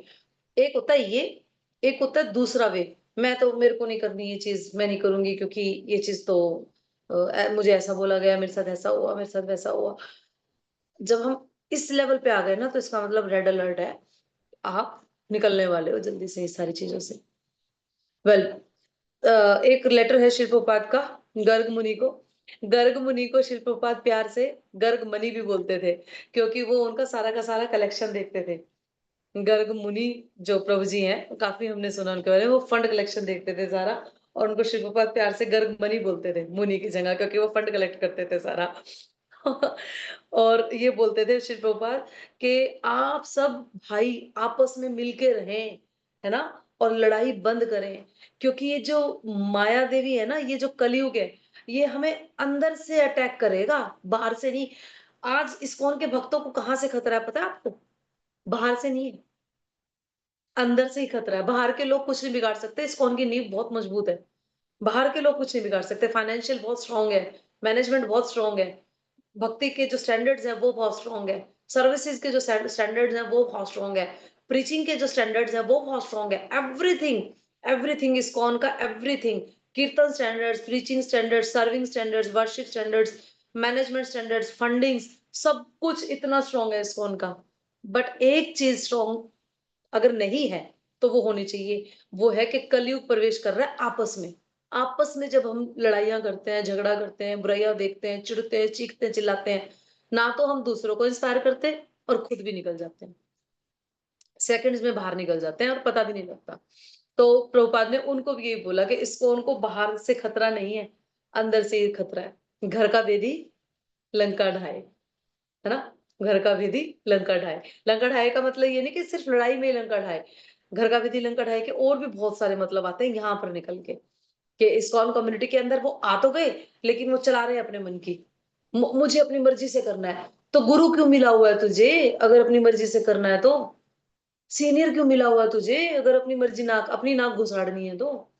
सीनियर इसीलिए प्रोवाइड कराया गया है ताकि तू उससे पूछ के कुछ कर सके, वो तेरे सीनियर है ही इसीलिए कि तू उससे पूछ के कुछ कर सके, उसकी सलाह से कुछ कर सके, अपनी मर्जी से अपनी नाक ना गुजारे, है ना। लेकिन सीनियर का कहना नहीं मानना, साथ वालों से लड़ना, नीचे वालों को दबाना, ये सारी चीजें जब होती है ना, तो इसका मतलब आपको घर का भेदी लंका ढाए, आपने इसको उनकी नींव को ढीला कर दिया, अपनी मर्जी से चल चल के चीजें, सारा रायता फैला दिया, सारी चीजें खराब कर दी। ठीक है, आगे लेटर है श्री प्रभुपाद का।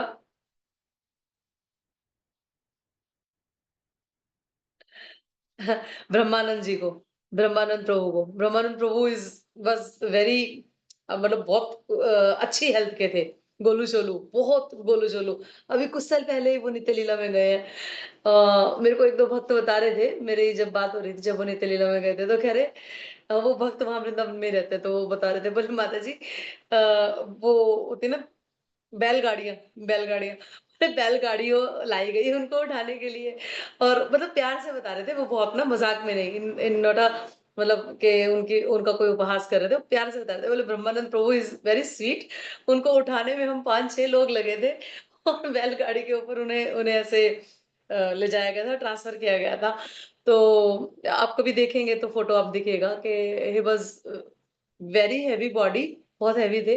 और उनको प्रभुपाद जी लेटर लिखते हैं कि वैकुंठ में ये सोचा जाता है कि सामने वाला कितनी सुंदर सेवा करता है, और वैकुंठ में एक्चुअली ये वही मैंने जो आपको भी पॉइंट बताया कि वैकुंठ ऐसी जगह जहाँ पे कुंठा नहीं है। कुंठा यानी कि ईर्ष्या, द्वेष कुछ भी नहीं है, कोई कुंठा नहीं है। वैकुंठ की क्वालिटी है कि वहाँ पे ईर्ष्या, द्वेष नहीं है और वहाँ जाने की आपकी एलिजिबिलिटी भी यही है कि आप में ईर्ष्या, द्वेष नहीं होनी चाहिए। As simple as that. आप वहाँ तभी तो एंटर करोगे ना। अब सूर्यलोक है, वहाँ पे एंटर कैसे करोगे जब सूर्य वाली बॉडी मिलेगी? नहीं तो ये हीट तो हमें यहीं जला देती है। सूर्यलोक कैसे पहुँचेंगे?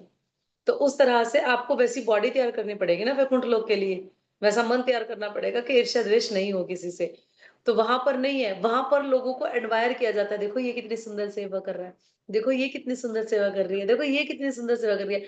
अभी हमारे यहाँ क्या है, प्रभुपाद बता रहे, यहाँ ऐसा है कि मैं बहुत सुंदर सेवा कर रही हूँ, मैं बहुत सुंदर सेवा कर रही हूँ। क्या हमारे मन में ये भाव आता है कि मैं बहुत सुंदर सेवा कर रही हूँ? नहीं आता। एक्चुअली हम तो अभी नियोफाइट है ना, आना भी नहीं चाहिए। अभी हम तो नियोफाइट है ना, न्यू फाइट करते हैं, नियोफाइट डिवोटीज हैं, तो अभी तो आना भी नहीं चाहिए। और अभी आ जाएगा ना कि मैं बहुत सुंदर सेवा करती हूँ, तो अभी की अभी निकल जाओगे, अभी की अभी, बाहर की बाहर, क्योंकि अभी तो आप दहलीज पे ही खड़े हो, एंट्रेंस भी नहीं हुई है ढंग से, चौखट पे खड़े हो, चौखट भी अभी दूर है आप लोगों से। अगर अभी भी ये बोलो इतना कि हाँ मैं तो बहुत सुंदर सेवा करती हूँ, वाह मजा आ गया, तो अभी तो बाहर के बाहर दरवाजे से ही निकाल दिया जाएगा, जो गिरी गोवर्धन का जैसे मेन गेट है ना, वहीं से ही बाहर, है ना। चौखट तो क्रॉस करना बहुत दूर की बात है। तो ये तो चीज अभी तो बिल्कुल भी नहीं आनी चाहिए। 10 साल बाद भी अगर आती है ना, तो इस लेक्चर को अगर हो तो सुन लेना, दिमाग में रह जाए तो अच्छी बात है, नोट्स मिल जाए तो भी देख लेना कि कभी ये आ जाए ना, मैं बहुत सुंदर सेवा करती हूँ, तो इसको निकाल देना, क्योंकि वैकुंठ में ये नहीं चलेगा मैं बहुत सुंदर सेवा करती हूँ। वहां ये चलेगा कि ये बहुत सुंदर सेवा करती है, मेरे को इससे सीखना चाहिए, है ना। ये बहुत सुंदर सेवा करता है या ये बहुत सुंदर सेवा करती है, ऐसे। अब उपेंद्र को प्रभुपाद लिखते हैं, चाहे गृहस्थ हो, चाहे वर्णाश्रम हो, चाहे गृहस्थ हो, चाहे सन्यास हो, चाहे ब्रह्मचारी आश्रम हो, चाहे कोई सा भी आश्रम हो, कृष्ण भक्ति जो है वो आपका मेन पॉइंट होना चाहिए, वो फोकस होना चाहिए आपका, है ना। और कृष्ण भक्ति अगर होगी, यानी कि मैं हमेशा बोलती हूँ, between every couple there should be a divine couple, है ना। बिटवीन एवरी कपल, आप कहीं भी आप जाके देखिए, एक कपल के बीच में अगर एक divine couple, that is Radha Krishna अगर होगा, तो वो कपल अपने आप में डिवाइन हो जाएगा।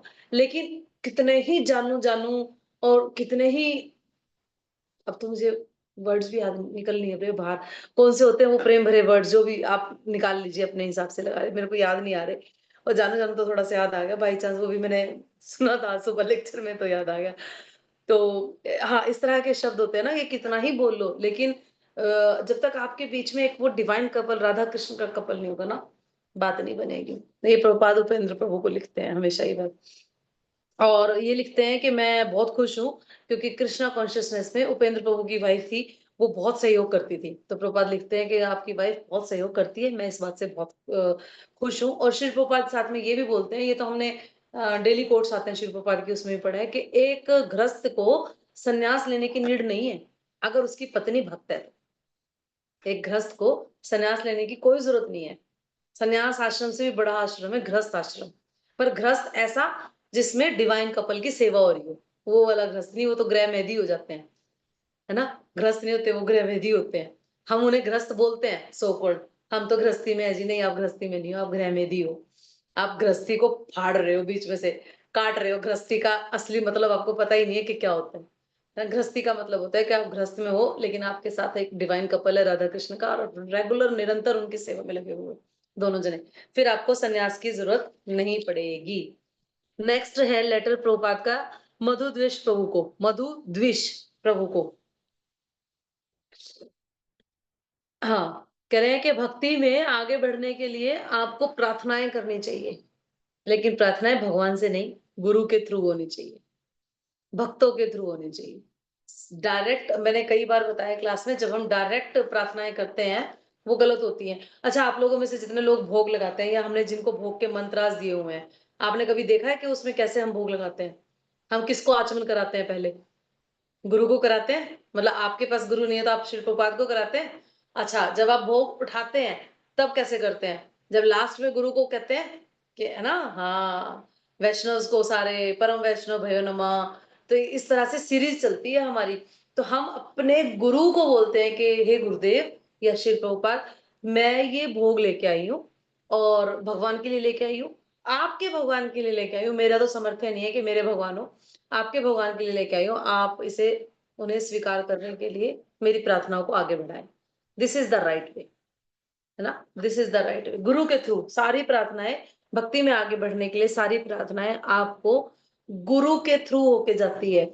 वो जो रास्ता है, आप अलग रास्ता नहीं बना सकते, उससे ऊपर उठ के नहीं जा सकते। That is why I was very wonder, जब लड़कियां नहीं आई ना प्रभुपाद व्यास पूजा पे, मैंने कहा यार ये प्रभुपाद को जंप मार के जाएंगी तो भी नहीं जा सकती, ये प्रभुपाद को काट के जाएंगी ये तो भी नहीं जा सकती। फिर मैंने लास्ट फाइनली ये डिसीजन निकाला, मैं कहा भाई ये जाना ही नहीं चाहती आगे।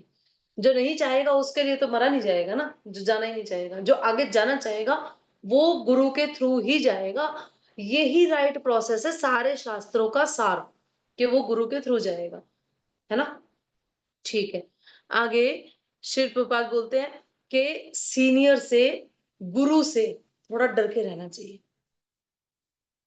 खुला सांड नहीं हो जाना चाहिए उनके सामने, थोड़ा सा डर के रहना चाहिए हमेशा, थोड़ा सा। लेकिन वो डर ऐसा भी नहीं होना चाहिए कि वो उनसे मिले ही ना, उनसे बात ही ना करे, है ना, दूर दूर दूर दूर, इतना इतना डर गए कि, इतना डर गए कि बेचारे को, सीनियर को या गुरु महाराज को ये नहीं पता कि उसकी लाइफ में चली क्या रहा है, तो उन्हें ये नहीं पता कि वो कर क्या रही है या कर क्या रहा है, कि उसको सही गाइडेंस दी जाए। वो इतना डर गया बेचारा, सामने वाला बता दिया ना कि गुरु से सीनियर से डर के रहना चाहिए, तो वो इतना बता दिया कि वो 4 फुट दूर होके बैठता है, कभी आता भी है तो क्लास में, और छुप छुपा के बैठता है, कभी ये नहीं बताता कि मेरे को क्या प्रॉब्लम आ रही है, कभी भक्ति की स्टेटस नहीं देता। तो इतना भी नहीं होना चाहिए, श्री प्रभुपाद ने लिखा है स्पेशली लेटर में कि इतना भी डर नहीं, डरना अच्छा है पर ऐसा भी नहीं कि मिलो ही ना ये लिखा है प्रभुपाद ने, डरना अच्छा है लेकिन ऐसा भी नहीं कि आप मिलो ही ना। और दूसरा होता है शिष्य है, गुरु को इंस्ट्रक्शंस देने से बचे, सीनियर को गुरु को इंस्ट्रक्शंस कई बार दे देते हैं, कई वक्त ना इंस्ट्रक्शंस दे देते हैं, सीनियर को भी दे देते हैं, माता जी ये चीज आपने ऐसे कर दी, थोड़ा सा आप इसको देखिएगा, संभालिएगा, गलत बोल दिया, गलत लिख दिया, है ना, इसको बोला जा सकता है ना, इम्प्रूवमेंट कराने में कोई बुराई नहीं है। The way you are behaving is matters, ये मैटर करता है कि आपका वे क्या है उस चीज को बोलने का, लेकिन ये तो सीनियर तक है।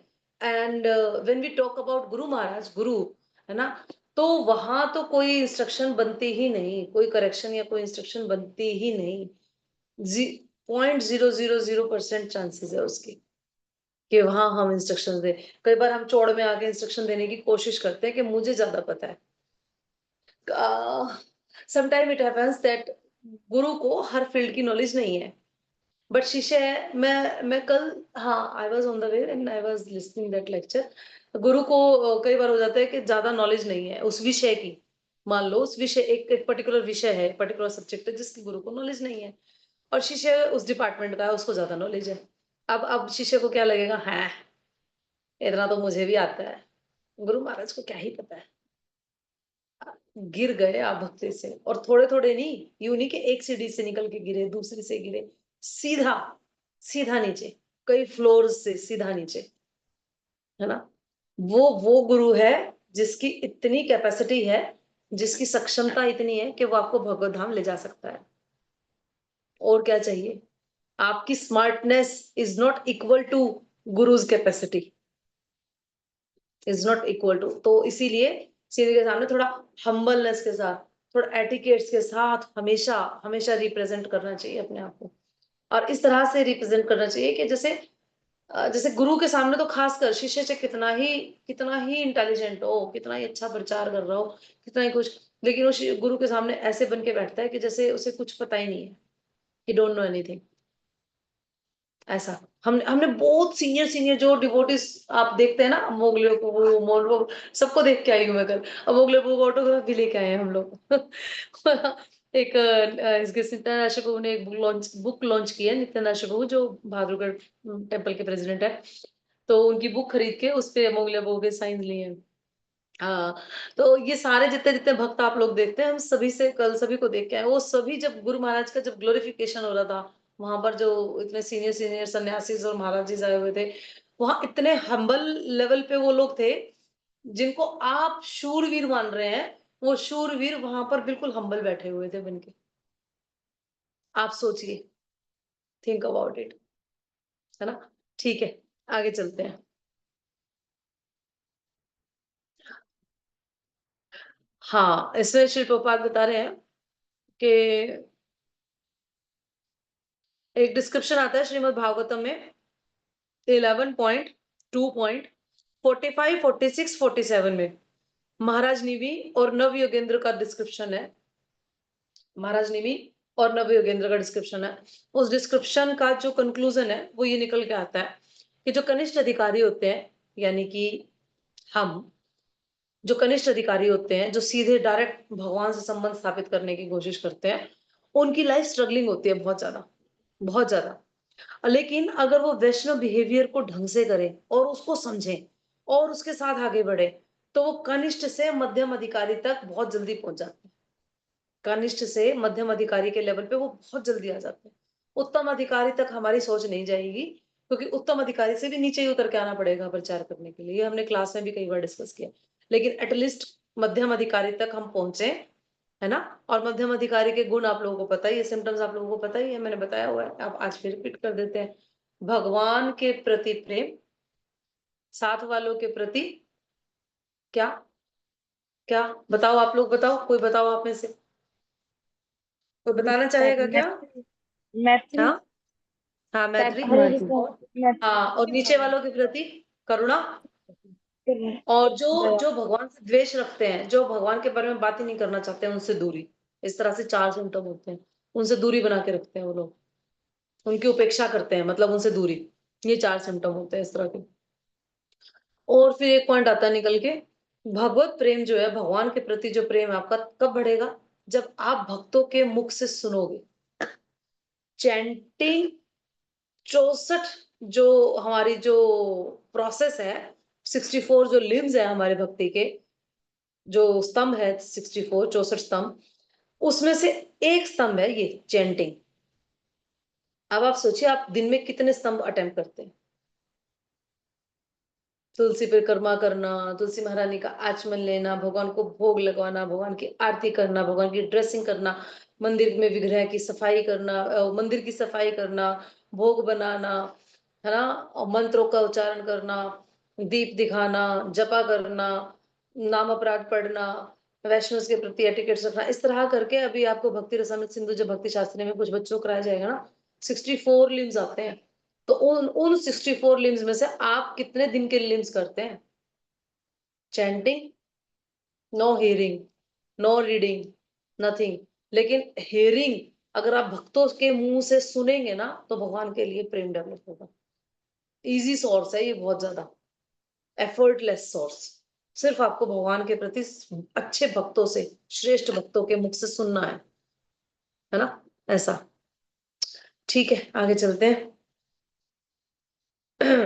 आध्यात्मिक गुरु से संबंध बढ़ाने के लिए उनके इंस्ट्रक्शंस को फॉलो किया जाता है हमेशा। ये नहीं कि गुरु महाराज मैं आपकी क्या सेवा करूं, मैं आपके लिए धोती कुर्ता ला दूं नया, मैं आपको चप्पल ला के दे दूं, नहीं, मैं आपको डॉक्टर के अपॉइंटमेंट लगवा दूं, आपकी आपको दिखवा दूं। उन्हें नहीं चाहिए आपसे। उन्हें क्या चाहिए आपसे, उनके अपने इंस्ट्रक्शंस हैं। जो भी वो इंस्ट्रक्शंस देते हैं, जो भी सीनियर आपको इंस्ट्रक्शंस देते हैं, अगर वो आपसे भक्ति करा के खुश है तो आप भक्ति कीजिए, है ना। वो उससे खुश होंगे। उनके इंस्ट्रक्शंस को फॉलो करके आप उनसे उनके नजदीक जा सकते हैं।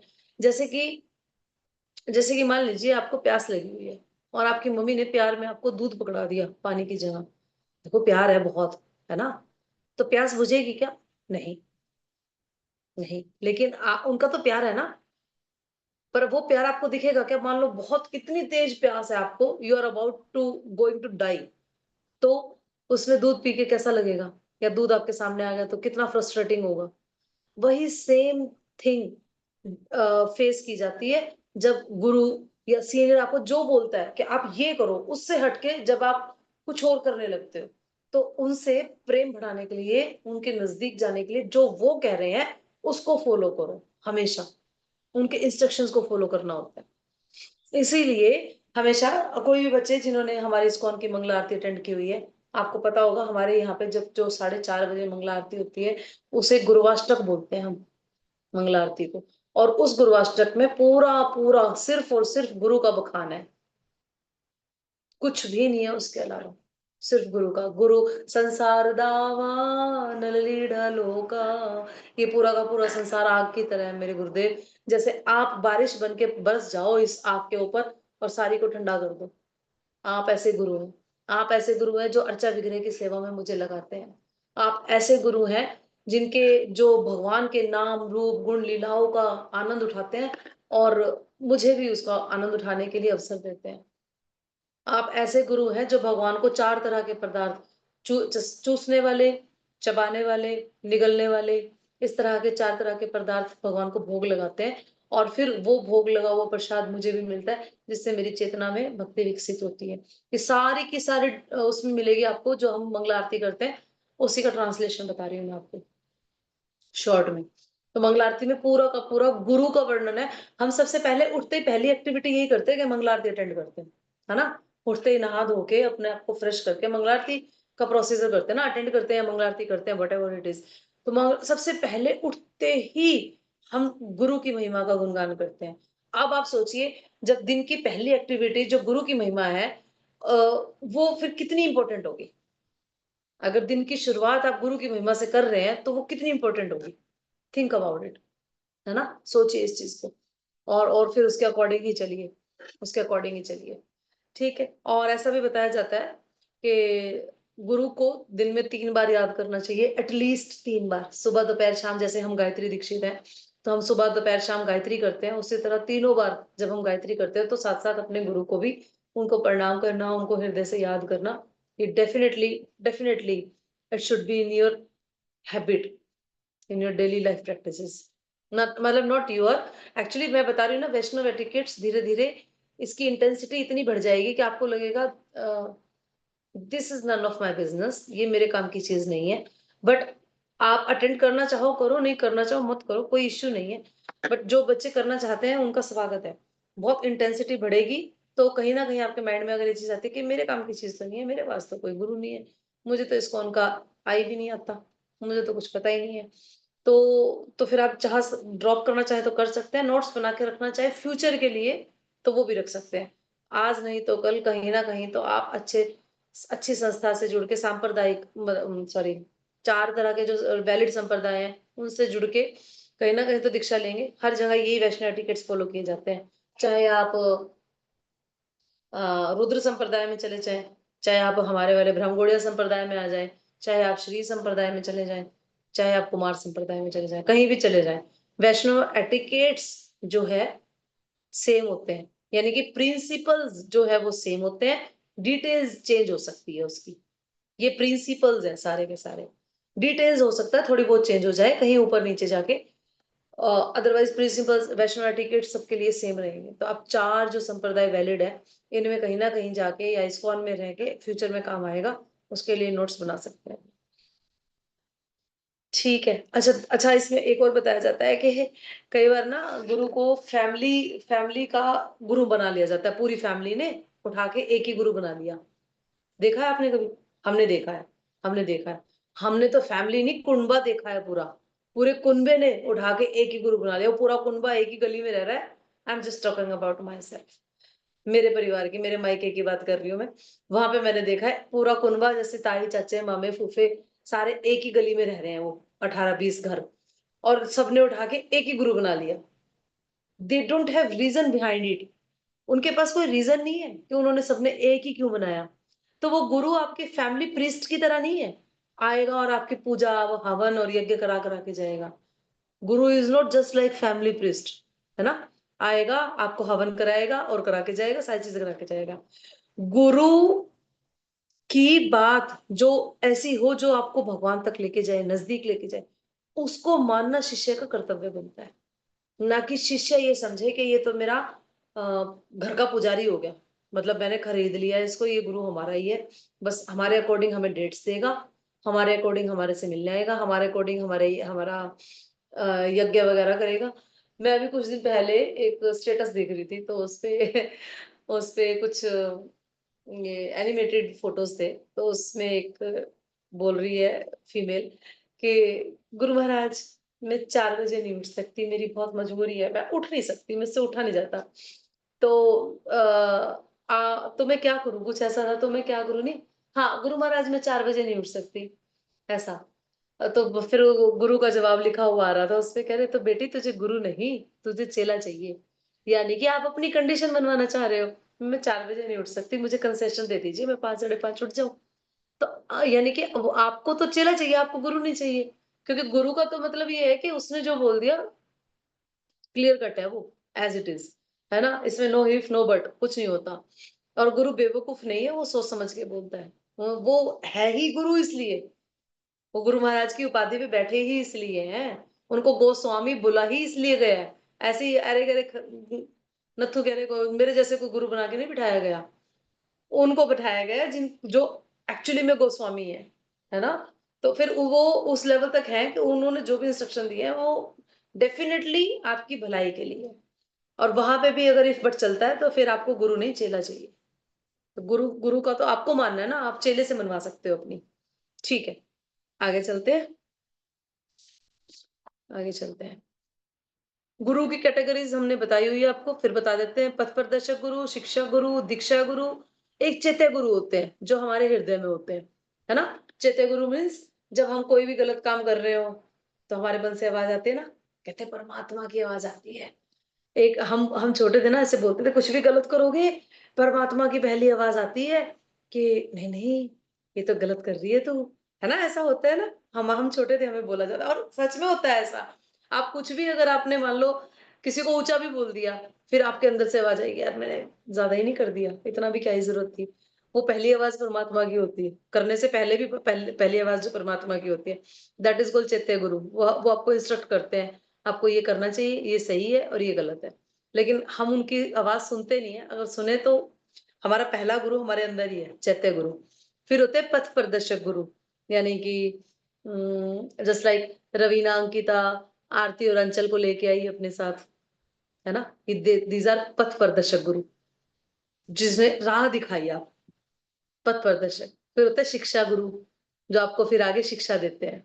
गुरु होते हैं ये एग्जैक्टली जो आपको लेके जाते हैं, जो आपको उस जगह से जोड़ते हैं जहां पे आपका जीवन बदल रहा है, जहां पे आपके अंदर आध्यात्मिकता का बीज पनपना शुरू हो गया है। फिर होते हैं शिक्षा गुरु, और फिर होते हैं दीक्षा गुरु। शिक्षा गुरु जो होते हैं वो दीक्षा गुरु भी बन सकते हैं, यानी कि जो दीक्षा गुरु होते हैं वो शिक्षा गुरु भी हो सकते हैं। जो दीक्षा गुरु होते हैं जरूरी नहीं है कि वो सिर्फ दीक्षा ही दे के छोड़ते हैं आपको, वो शिक्षा गुरु भी हो सकते हैं आपको। और शिक्षा गुरु एक नहीं होता, शिक्षा गुरु बहुत सारे हो सकते हैं, बट दीक्षा गुरु सिर्फ एक ही होता है, उन्हें आप चेंज नहीं कर सकते बार बार। नहीं मेरे को तो इन गुरु जी की हाइट पसंद नहीं आई, मैं तो चेंज करूंगी, वो तो मैंने जल्दी में डिसीजन ले लिया था, बस ऐसे ही सबके देखम देख, सब ले रहे थे दीक्षा, मैंने भी ले ली, मुझे स्वाद नहीं आया। नहीं नहीं ये गुरु जी तो पसंद नहीं आए मुझे, ये तो मजाक करते ही नहीं थोड़ा सा भी, बिल्कुल भी नहीं करते ना, मैं तो ये गुरु जी बदलूंगी, बहुत बड़ा अपराध है, बहुत बड़ा अपराध। बट हम आपको ये नहीं बोल रहे कि आप रामपाल, बाबा राम, वो क्या बोलते हैं वो आसाराम, है ना, राम रहीम, राधे माँ, इनको ना बदलो, हम ये नहीं बोल रहे आपको। आप डेफिनेटली इनको बदलो और इमीडिएटली बदलो, इनको बदलो। लेकिन जो गुरु साधु, जो शास्त्र की वाणी बोलता हो, है ना, गुरु साधु शास्त्र 3 चीजें बताई जाती है ना। साधु गुरु की वाणी बोल रहा है, शास्त्र की वाणी बोल रहा है अगर गुरु, तो आप उसको बदलते हो, तब कोई रीजन नहीं है, तब कोई रीजन है क्यों बदल रहे हो भाई। गुरु की हाइट पसंद नहीं आई, गुरु का सेंस ऑफ ह्यूमर पसंद नहीं आया मुझे, गुरु फोन नहीं उठाते हमारे, हमारे गुरु ने कभी हमसे डायरेक्ट बात नहीं की, 12 साल हो गए हमारी दीक्षा को। कभी 1-2 बार 2-2 मिनट मिल गया तो मिल गया, नहीं तो नहीं मिला था। अब वो नित्य लीला में जा चुके हैं, तो इसका मतलब क्या, गुरु चेंज, गुरु तो चले गए नित्य लीला में, अब तो किसके साथ संबंध स्थापित करें। अब कोई लाइव चाहिए ना जिसके साथ संबंध स्थापित करें। छोड़ो इस्कॉन ना, छोड़ो इजोलेस गोपाल कृष्ण गोस्वामी महाराज को, क्या ही फर्क पड़ता है, रहो इस्कॉन में, कोई और गुरु ले लो जो कम से कम मिलेगा, बैठेगा, बात करेगा। अभी तो चले गए, इनसे कहाँ रेसिप्रोकेशन होना है, Is it okay? Is it okay? It is totally wrong. Totally wrong. कहीं का नहीं छोड़ेगी ये चीजें, कहीं की। क्यों नहीं होगा रेसिप्रोकेशन? क्यों हमारा प्रभुपाद जी से नहीं हो रहा क्या रेसिप्रोकेशन? श्री प्रभुपाद से हो रहा है किसी का रेसिप्रोकेशन? हो पा रहा है? आप फील नहीं कर पा रहे। आप फील कीजिए, जो आप भगवत गीता पढ़ के अपनी जिंदगी में उतार रहे हैं ना, वो श्री प्रभुपाद की लिखी हुई है। देखो, हो गए लविंग एक्सचेंजेस श्री प्रभुपाद के साथ। अरे श्री प्रभुपाद, जब आप पढ़ते हो श्री प्रभुपाद, मुझे तो पता ही नहीं था, थैंक यू आपने बताया, मुझे तो पता ही नहीं था ऐसा भी है। भगवत गीता में आपने इतना कुछ खोल के बता दिया, सब कुछ एक एक चीज बता दी आपने। हो गया रेसिप्रोकेशन। और कैसे होता है ना? Prabhupada always said that I will never die, मैं कभी नहीं मरूंगा, अपनी किताबों में हमेशा जिंदा रहूंगा। तो किताबें पढ़ेंगे, भगवत गीता पढ़ेंगे, तो हमारा प्रभुपाद के साथ हो गए लविंग एक्सचेंजेस। पर हमारी बुद्धि नहीं जा रही ना वहां तक। हमें तो वो किताब है, बनी बनाई मिल गई। हमने देखा नहीं उसके पीछे कितनी मेहनत लगी है, ये नहीं देखा। हमने देखा नहीं वो किसने बनाई है। हमारे जैसे लुंजे पुंजे बना सकते हैं क्या? हमने देखा नहीं कि वो किसने बनाई, किसने किसने पर्पट उसके ट्रांसलेट किए, है ना? और कोई कोई उसका गुण एहसान नहीं है हमारे ऊपर कि हाँ उन्होंने हमारी जिंदगी बदल दी, भगवत गीता को सही तरीके से पढ़ना सिखाया, समझना सिखाया। ठीक है, आगे चलते हैं। ठीक है, आगे चलते हैं। विग्रहों की सेवा, अगर आपके घर में विग्रह है और आप उनकी सेवा बेमन से करते हैं, कई बार हो जाता है ना, भोग लगाना पड़ेगा। अरे भाई, यो भी टंटा है, लगा दो भाई, उठ के भोग लगा दो 5 मिनट जाके, है ना? ओहो, अभी तो भोग लगाया था, अब आरती का टाइम हो गया, चलो भाई घुमा के आती हूँ एक बत्ती जाके, मैं भी ड्यूटी है। बेमन से हो गया ना, करते हैं।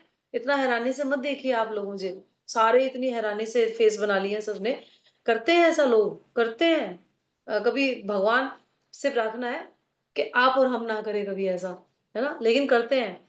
तो ये जो बेमन से सेवा की जाती है ना, इसको गला ग्रह बोला जाता है। इसको सीनियर्स बोलते हैं कि एक गला ग्रह की तरह हो जाती है, यानी कि आपके बोझ डाल दिया आपके ऊपर, गले के ऊपर एक बोझ हो गया, जो ना आपसे निकला ही जा रहा, ना आपसे थूका ही जा रहा। ये बिल्कुल गलत है, बिल्कुल गलत है। ऐसी अर्चा विग्रह की सेवा एक्सेप्टेड नहीं है, भगवान उसे स्वीकार नहीं करते। जब जिस सेवा को आप गला ग्रह बना लेते हैं ना, भगवान उसे फॉर्मेलिटी समझ के, हाँ हाँ करना ही है, कर दो यार, करा दो, निपटाओ इस काम को भी फटाफट, भगवान स्वीकार नहीं करते। और जब तक भगवान आपकी सेवा स्वीकार ही नहीं कर रहे, तो आपका घर में अर्चा विग्रह का होना कोई सेंसलेस है, कोई सेंस ही नहीं बनेगी। फिर आता है एक पॉइंट कि कृष्ण के साथ हमारे 5 तरह के संबंध बनते हैं, है ना? माधुर्य, साख्य, दास्य बनते हैं ना, वात्सल्य।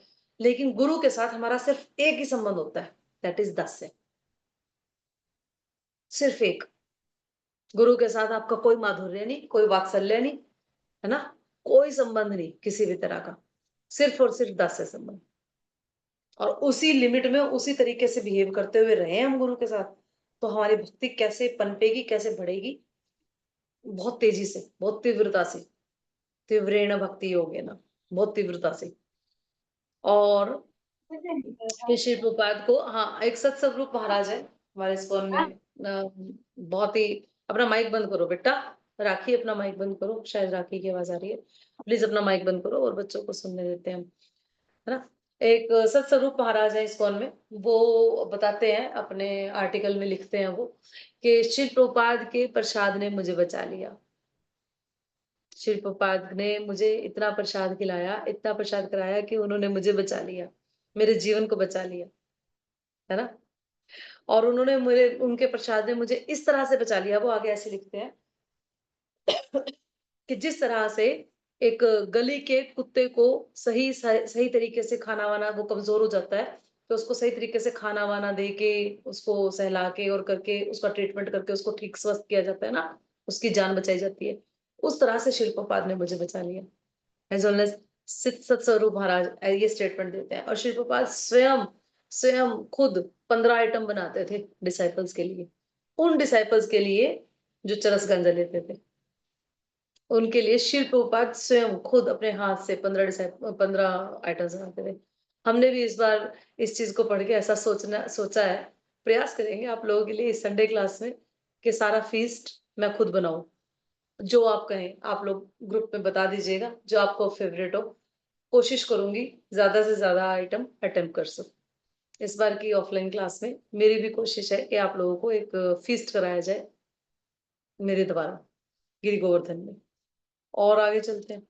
आगे श्री प्रभुपाद बता रहे हैं यहाँ पर, जैसे कि हम बोलते हैं ना, चतुर्विधा श्री भगवत प्रसादा। नहीं, इसके अगला बोलते हैं शायद, इसके अगला स्टैंजा है चतुर्विधा के अगला। श्री राधिका माधवी और पारा माधुर्य लीला गुण रूप नाम नाम। ये बोलते हैं ना। तो ये है कि गुरु महाराज आप मुझे राधा कृष्ण की सेवा के कितना नजदीक लेके आ रहे हैं। आप मुझे उनकी सेवा करनी सिखा रहे हैं और कितना नजदीक लेके आ रहे हैं। इसका एक तरीका है बुक डिस्ट्रीब्यूशन। जब हम ज्यादा से ज्यादा बुक डिस्ट्रीब्यूशन करते हैं ना, लोगों तक भगवान की वाणी को पहुंचाते हैं गुरु की कृपा से। गुरु एम्पावर करते हैं हमें, और हम उनकी कृपा से जब उस राधा कृष्ण के शब्दों को, उनकी वाणी को, आचार्य की वाणी को लोगों तक पहुंचाते हैं डोर टू डोर, और उनका जीवन बदलता है। तो इसको इस तरह से समझा जाता है कि गुरु ने हमें भगवान की डायरेक्ट सेवा में लगा। ऐसा श्री राधिका माधवी और अपार। आगे चलते हैं। आगे है श्री प्रभुपाद ने एक बार गिरिराज महाराज से पूछा कि Giriraj, do you want to become God और बिकम गॉडली? तो गिरिराज महाराज बोले, Prabhupada I don't know, I don't know what should I say. Actually कई बार होता था ऐसा, जैसे एक प्रभुपाद के डिसाइपल बोलते थे, उनका उनका तकिया कलाम था, या I know I know I know I know I know I know I know I know, ऐसे करते थे। तो श्री प्रभुपाद ने बोला, if you know everything then why you are here? अगर आपको सब कुछ पता ही है तो यहाँ क्या कर रहे हो? तो he said, Shri Prabhupada actually मेरी आदत है ये बोलने की ना, that I know I know I know I know I don't know anything Prabhupada, I don't know anything, you please tell. इस तरह से श्री प्रभुपाद का बहुत अच्छा एक मीठा रेसिप्रोकेशन होता था अपने डिसाइपल्स के साथ। तो प्रभुपाद ने कहा कि आपको गॉड बनने की, भगवान बनने की जरूरत है नहीं, क्योंकि भगवान ऑलरेडी है। और भगवान को बिल्कुल पसंद नहीं है, और वो क्यों कंपटीशन लड़ेंगे बताओ? देखो ऑलरेडी एक एक जैसे मिस यूनिवर्स है, वो पर्टिकुलर टाइम के लिए एक मिस यूनिवर्स बना दी गई, चलो वो तो पर्टिकुलर टाइम के लिए बना दी गई, भगवान तो हमेशा के लिए है। एक ही भगवान है ना, एकला ईश्वर कृष्ण आर सब भृत्या। एकला ईश्वर कृष्ण, है ना, भागवतम में भी ये स्टेटमेंट आती है, एकला ईश्वर कृष्ण आर सब भृत्या। तो जब एक मिस यूनिवर्स मान लो बना दी गई, तो उसमें बाकी की और जो सेलिब्रिटीज होती हैं, मॉडल्स होती हैं, वो जाके क्लेम कर सकती हैं कि नहीं मुझे भी मिस यूनिवर्स बनाओ, मुझे भी बनाओ। नहीं, देयर इज नो कंपटीशन, है ना। उसी तरह से एकला ईश्वर Krishna, Krishna is the supreme personality of Godhead, तो वहां पे कोई कंपटीशन है ही नहीं, भगवान कोई कंपटीशन ले ही नहीं रहे हैं। तो भगवान तो ऑलरेडी है, तो बेटर है भगवान के बन के रहो। भगवान बनने की जगह भगवान के बन के रहो। It is far better, not much better, it is far better than कि आप भगवान बनना चाहते हैं। आप कहोगे हम तो नहीं चाहते भगवान बनना, चाहते हैं क्योंकि हम चीजों को कंट्रोल करना चाहते हैं, बनना चाहते हैं भगवान। क्योंकि हम चीजों को एंजॉय करना चाहते हैं, बनना चाहते हैं भगवान। और भगवान के क्या अलग अलग से कुछ अलग से सीन निकले हुए हैं क्या? यही तो क्वालिटीज है भगवान की, that he is enjoyer, he is controller.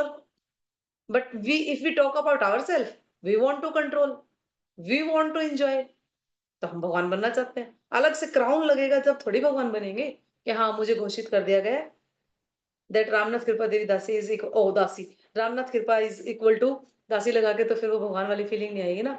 Supreme personality of God है, अलग से क्राउन थोड़ी मिलेगा मार्केट में, वो यही है ना।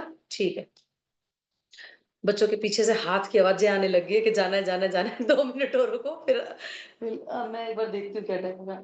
अरे 9:15, अच्छा ठीक है, 5 मिनट और रुकते हैं। ठीक है, और इसमें बता रहे हैं श्री प्रभुपाद एक और पॉइंट है कि आध्यात्मिक गुरु के प्रसन्न होने से लाइफ सक्सेस हो जाती है। अगर आपने सारी दुनिया को नाराज कर दिया, सारी दुनिया आपसे नाराज होगी मान लो, बेवकूफ कहीं की, एरोगेंट कहीं की, बदतमीज कहीं की, नॉनसेंस, उबड़ खाबड़। मैंने बताया था ना उपेंद्र प्रभु के बारे में ग्लोरिफिकेशन में, एक काम ढंग से नहीं करते थे वो, एक काम ढंग से नहीं करते थे, सारे काम में ताबड़तोड़, मतलब फूहड़ की तरह, जो फूहड़ बोलते हैं ना, फूहड़ की तरह सारे काम होते थे।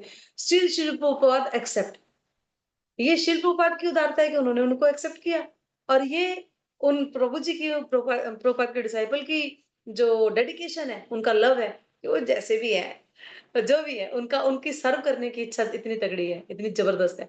तो वैसे ही यदि आपकी गुरु को प्रसन्न करने की इच्छा बहुत ज्यादा है ना, वो डिटर्मिनेशन आपका, वो फील जो है वो स्ट्रांग है, तो आप कैसे भी हैं, निकम्मे हैं, ऐसे हैं, वैसे हैं, जैसे भी हैं, आप, योर लाइफ इज सक्सेसफुल। ये गुरु का महत्व है, ये गुरु का महत्व है। ठीक है, और आगे चलते हैं। एक लास्ट, इसमें एक स्टोरी है छोटी सी, उसको बताएंगे आपको। आध्यात्मिक गुरु जो होते हैं वो कभी भी अपने शिष्यों को छोड़ते नहीं है, पर जनरली क्या होता है, शिष्य अपने गुरु को त्याग के चला जाता है। देखो, मैं उन गुरु की बात कर रही हूँ जो इनका साधु और शास्त्र समर्थन करते हैं। मैं उन गुरु की बात कर रही हूँ जो शास्त्रों का समर्थन करते हैं। मैं उन सो कॉल्ड गुरु की बात कभी नहीं कर रही जो जेलों में बंद पड़े हैं, जिनके ऊपर केस लगे हुए हैं, है ना, जिनके लिए, जिनके गंदे गंदे बुरे बुरे एविडेंसेस मिल चुके हैं गलत गलत हरकतों के। हम उनकी बात नहीं कर रहे हैं, हम यहाँ सिर्फ उन गुरु की बात कर रहे हैं जो एक्चुअली में गोस्वामीज हैं, एक्चुअली में जिन्होंने अपने इंद्रियों को वश में किया हुआ है। तो वो कभी भी नहीं छोड़ते अपने डिसाइपल को, कभी भी नहीं, नेवर। लेकिन डिसाइपल छोड़ के चला जाता है। कल भी मुझे एक इंसिडेंट एक पता लगा, हमारे यहाँ था एक बच्चा, कल मुझे अचानक पता लगा उसका, तो चले जाते हैं, ठीक है। अभी दीक्षा के बाद जाने का कोई सीन नहीं बनता, अगर आप ऑथराइज्ड संस्था में हो और ऑथराइज्ड आपके गुरु है, स्पिरिचुअल मास्टर अगर आपके बोनाफाइड है और आप ऑथराइज्ड संस्था में हो, तो there is no way, no reason to reject guru, है ना। लेकिन गुरु अपने शिष्य को कभी भी नहीं छोड़ते, वो छोड़ के चले जाते पर गुरु नहीं छोड़ते। इसका एक उदाहरण, ज्वलंत उदाहरण था कि शिल प्रभुपाद के एक डिसाइपल थे जिनका नाम था सिद्ध स्वरूपानंद। सिद्ध स्वरूपानंद, मेरे फोन की इसकी टैब की बैटरी पी गई बच्चा, ठीक है। और एक बार शिल प्रभुपाद पहली बार हवाई गए थे, हवाई एक जगह, एक शहर का नाम है ना। जब शिल प्रभुपाद हवाई गए तो उन्होंने देखा कि वहां पर कुछ भक्त लोग हैं जो उनकी सेवा, वेट अ मिनट, में ना चार्जर लगा देती हूँ, मेरी ये बात रह ना जाए बीच में।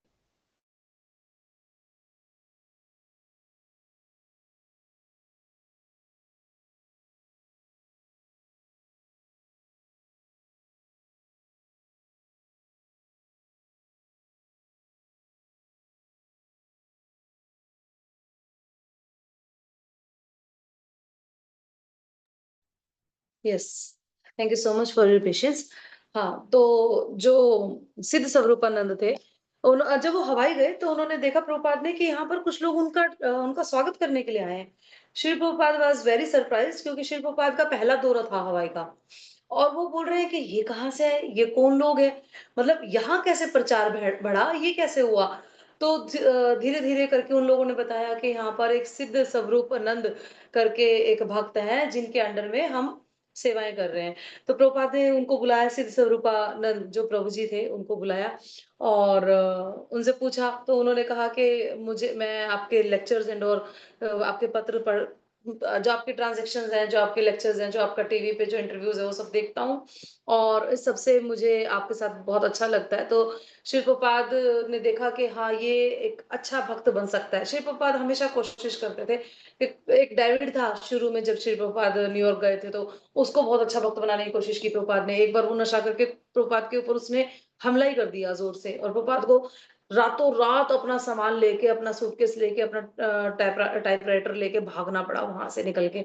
ऐसे प्रभुपाद ने बहुत सारे इंसिडेंट्स हैं जो स्ट्रगल किए हैं, उनमें से एक था ये। तो सिद्ध स्वरूपा जो प्रभु जी थे, नंद थे, प्रभुपाद ने इनको दीक्षा दी और इनको समझाया कि गुरु के अंडर में रह के सेवा की जाती है। बट ना कुछ लोग ऐसे होते हैं जो ऑलरेडी अपनी सत्ता चला रहे होते हैं ना, तो उनको बड़ा मुश्किल हो जाता है। तो वो प्रधान थे वहां के, उस कम्युनिटी के, तो उन्हें लगता था कि नहीं, मेरे को प्रभुपाद की बात, मतलब वो प्रभुपाद की बहुत रिस्पेक्ट करते थे, उनसे बहुत प्रेम भी करते थे, बहुत करते थे, अनडाउटली करते थे, बट वो उनका कहना नहीं मानते थे। इसमें हम इतनी देर से जो चर्चा कर रहे हैं ना, वो ये कर रहे हैं कि आपको हमें कहना मानना है एज इट इज, है ना। और हमारे यहाँ कहना मानने में ही कमी आ जाती है, क्योंकि हमारा ईगो हमें कहना नहीं मानने देता। हमारा जो ईगो है ना, अहंकार है, वो हमें कहना नहीं मानने देता सीनियर का, कहीं ना कहीं वो अड़ जाता है। और लेकिन हम प्यार करते हैं, हमें संबंध बहुत अच्छा बनाना है ऐसे गुरु के साथ, सीनियर के साथ, लेकिन हम उसकी बात नहीं मानना पसंद करते। तो वही चीज़ सिद्ध स्वरूप प्रभु जी, नंद प्रभु जी में थी। तो वो कहना नहीं मानते थे शिव प्रपात का बड़ी-बड़ी दाढ़ी रखना, बड़े-बड़े बाल रखना, अपनी मर्ज़ी से उन्होंने कम्युनिटी चलाना और सब करते थे। और एक बार एक फेस्टिवल पे शायद गौर पूर्णिमा पे तो वो मायापुर आए, और जब मायापुर आए तो सारे भक्तों को पता था कि सिद्ध स्वरूपानंद ऐसे करते हैं, वो अलग रहते हैं और वो प्रभुपाद की कहना नहीं मानते हैं। लेकिन वो प्रभुपाद के सामने जब आए तो उन्होंने अपना हेड शेव कर लिया था और दाढ़ी भी छोटी कर ली थी। तो भक्तों ने बोला कि प्रभुपाद वो मायापुर से आया है स्पेशल और अब उसको डाँटो आप, उसको पकड़ के उसको खींचो, उसकी क्लास लगाओ। प्रभुपाद बोले कि नहीं, वो मेरे सामने तो ठीक रहता है, पीछे से करता है ना वैसा, जो मैं बोल रहा हूँ इंस्ट्रक्शंस, वो मेरे सामने तो ओके करके जाता है, हाँ, हाँ, मैं करूँगा, लेकिन बाद में नहीं करता, तो मैं क्यों डाँटूँ उसको? ठीक है, मेरे को नहीं डाँटना उसको। तो ऐसा करके श्री प्रभुपाद ने उसको एक कसम से काट दिया खुद से, है ना? वो कट गए प्रभुपाद से, क्योंकि हक सीनियर भी वहीं हक जताता है, जहाँ उन्हें कहीं दिखता है, जहाँ उन्हें लगता है कि स्पेस है, सामने वाला मेरा कहना मानेगा। जहाँ कोई कहना नहीं मानेगा, वहाँ वो उसको फ्री कर देता है, तो फ्री कर दिया, ठीक है, छोड़ दिया। धीरे-धीरे करके सिद्ध स्वरूपानंद इस्कॉन की कम्युनिटी से ही निकल गए और ऐसे निकले वो कि उन्होंने अपनी एक अलग कम्युनिटी बना ली। आपने सुना होगा तुलसी गाबड़ का नाम, तुलसी गाबड़, सुना है? किसी ने नहीं सुना? अरे! अभी राष्ट्रपति चुनाव के लिए दावेदार बनी थी वो। She is just United state director of national intelligence. तो आप लोग न्यूज़ नहीं देखते बिल्कुल भी? मैंने देखा था तुलसी गाबड़ को, मैंने देखा ये वैष्णो तिलक लगा के आई है, तो मैंने पूरी हिस्ट्री उसकी छानी उस टाइम पे, पूरी आर&डी की उनके ऊपर। तो ये जो सिद्ध स्वरूपानंद प्रभु जी थे, यानी कि शिव प्रभुपाद के जो डिसाइपल थे, जो बाद में इस्कॉन छोड़ गए थे, उनकी परंपरा में चलती हुई आ रही है ये तुलसी गाबड़। आपको पता होना चाहिए, राष्ट्रपति चुनाव की दावेदार थी और United state director of national intelligence की दावेदार थी, उसमें भी। अभी भी अभी वो मिला है उनको कुछ, काफी सालों से वो है इसमें ना, पॉलिटिक्स में, और अभी अभी उनको कुछ डेजिग्नेशन मिली है। तो आप चेक कीजिएगा तुलसी गाबड़ करके, उनकी पूरी फैमिली को चेक कीजिएगा। तो सारी फैमिली कृष्ण भक्त हैं, लेकिन श्री प्रभुपाद की गाइडेंस में नहीं। उनकी गाइडेंस में नहीं है, पर है कृष्ण भक्त। तो क्या माता जी, अब सवाल उठता है, तो क्या माता जी क्या फर्क पड़ता है? करनी तो सबने कृष्ण भक्ति ही है ना, लेकिन गुरु के आदेश के बिना, उनके सानिध्य के बिना, उनकी इच्छा के बिना कृष्ण भक्ति होगी क्या? होगी? मेरा सवाल है आपसे। मेरा एक्सपीरियंस बताती हूँ, नहीं होगी। ये मेरा एक्सपीरियंस है। अब मेरा सवाल है, क्या होगी? नहीं होगी। वो आर्टिफिशियल बाहर से देखने में तो लगेगी हो रही है, कुछ तो हो रहा है। हाँ, कुछ तो हो रहा है, पर वो नहीं हो रहा जो होना चाहिए था। जो इस जन्म का चरम लक्ष्य था, वो नहीं हो रहा, वो मिस है। ठीक है, अभी हम कर तो बहुत कुछ सकते थे। मैं सोच के तो आई थी कि आज ये टॉपिक को आधे से ज़्यादा क्लियर कर दूँगी, पर ये तो आधा आधा भी नहीं हुआ। लेट अस सी, धीरे-धीरे करेंगे, हम इतनी जल्दी नहीं बचाएँगे। जैसे ही आज मैं फ्री हुई या थोड़ी-सी भी कंफर्टेबल हुई अपनी उस इंजरी से और सारी चीज़ों से, मैंने फटाफट क्लास रखी है। होपफुली हम आगे भी कंटिन्यू जल्दी-जल्दी रखेंगे, क्योंकि हमें 4 डे वर्कशॉप भी करना है, साथ में वैष्णो टिकट्स की क्लास भी करनी है। प्लीज़ आप ये सारी चीज़ें ध्यान रखिएगा, अगली बार क्लास में आपसे सुनी जाएगी। ठीक है? Hare Krishna, stay blessed. मैं अभी बंद नहीं कर रही हूँ, रिकॉर्डिंग बंद कर रही हूँ सिर्फ। आप लोग चाहें तो सवाल पूछ सकते हैं। रिकॉर्डिंग रिकॉर्डिंग हो रही है क्या बेटा आप लोगों के इसमें? हो रही है रिकॉर्डिंग? लग नहीं रहा मुझे। आप लोगों के पास आ रही है? मतलब आ रही है माता इंडिकेशन जी, पर हाँ हो रही है ऊपर लिखी माता हुई जी। आ रही। यस, अभी तो मुझे भी दिखा। मैं लैपटॉप पे लेती हूँ ना हर बार, तो मुझे उसका साइन अब दिख गया।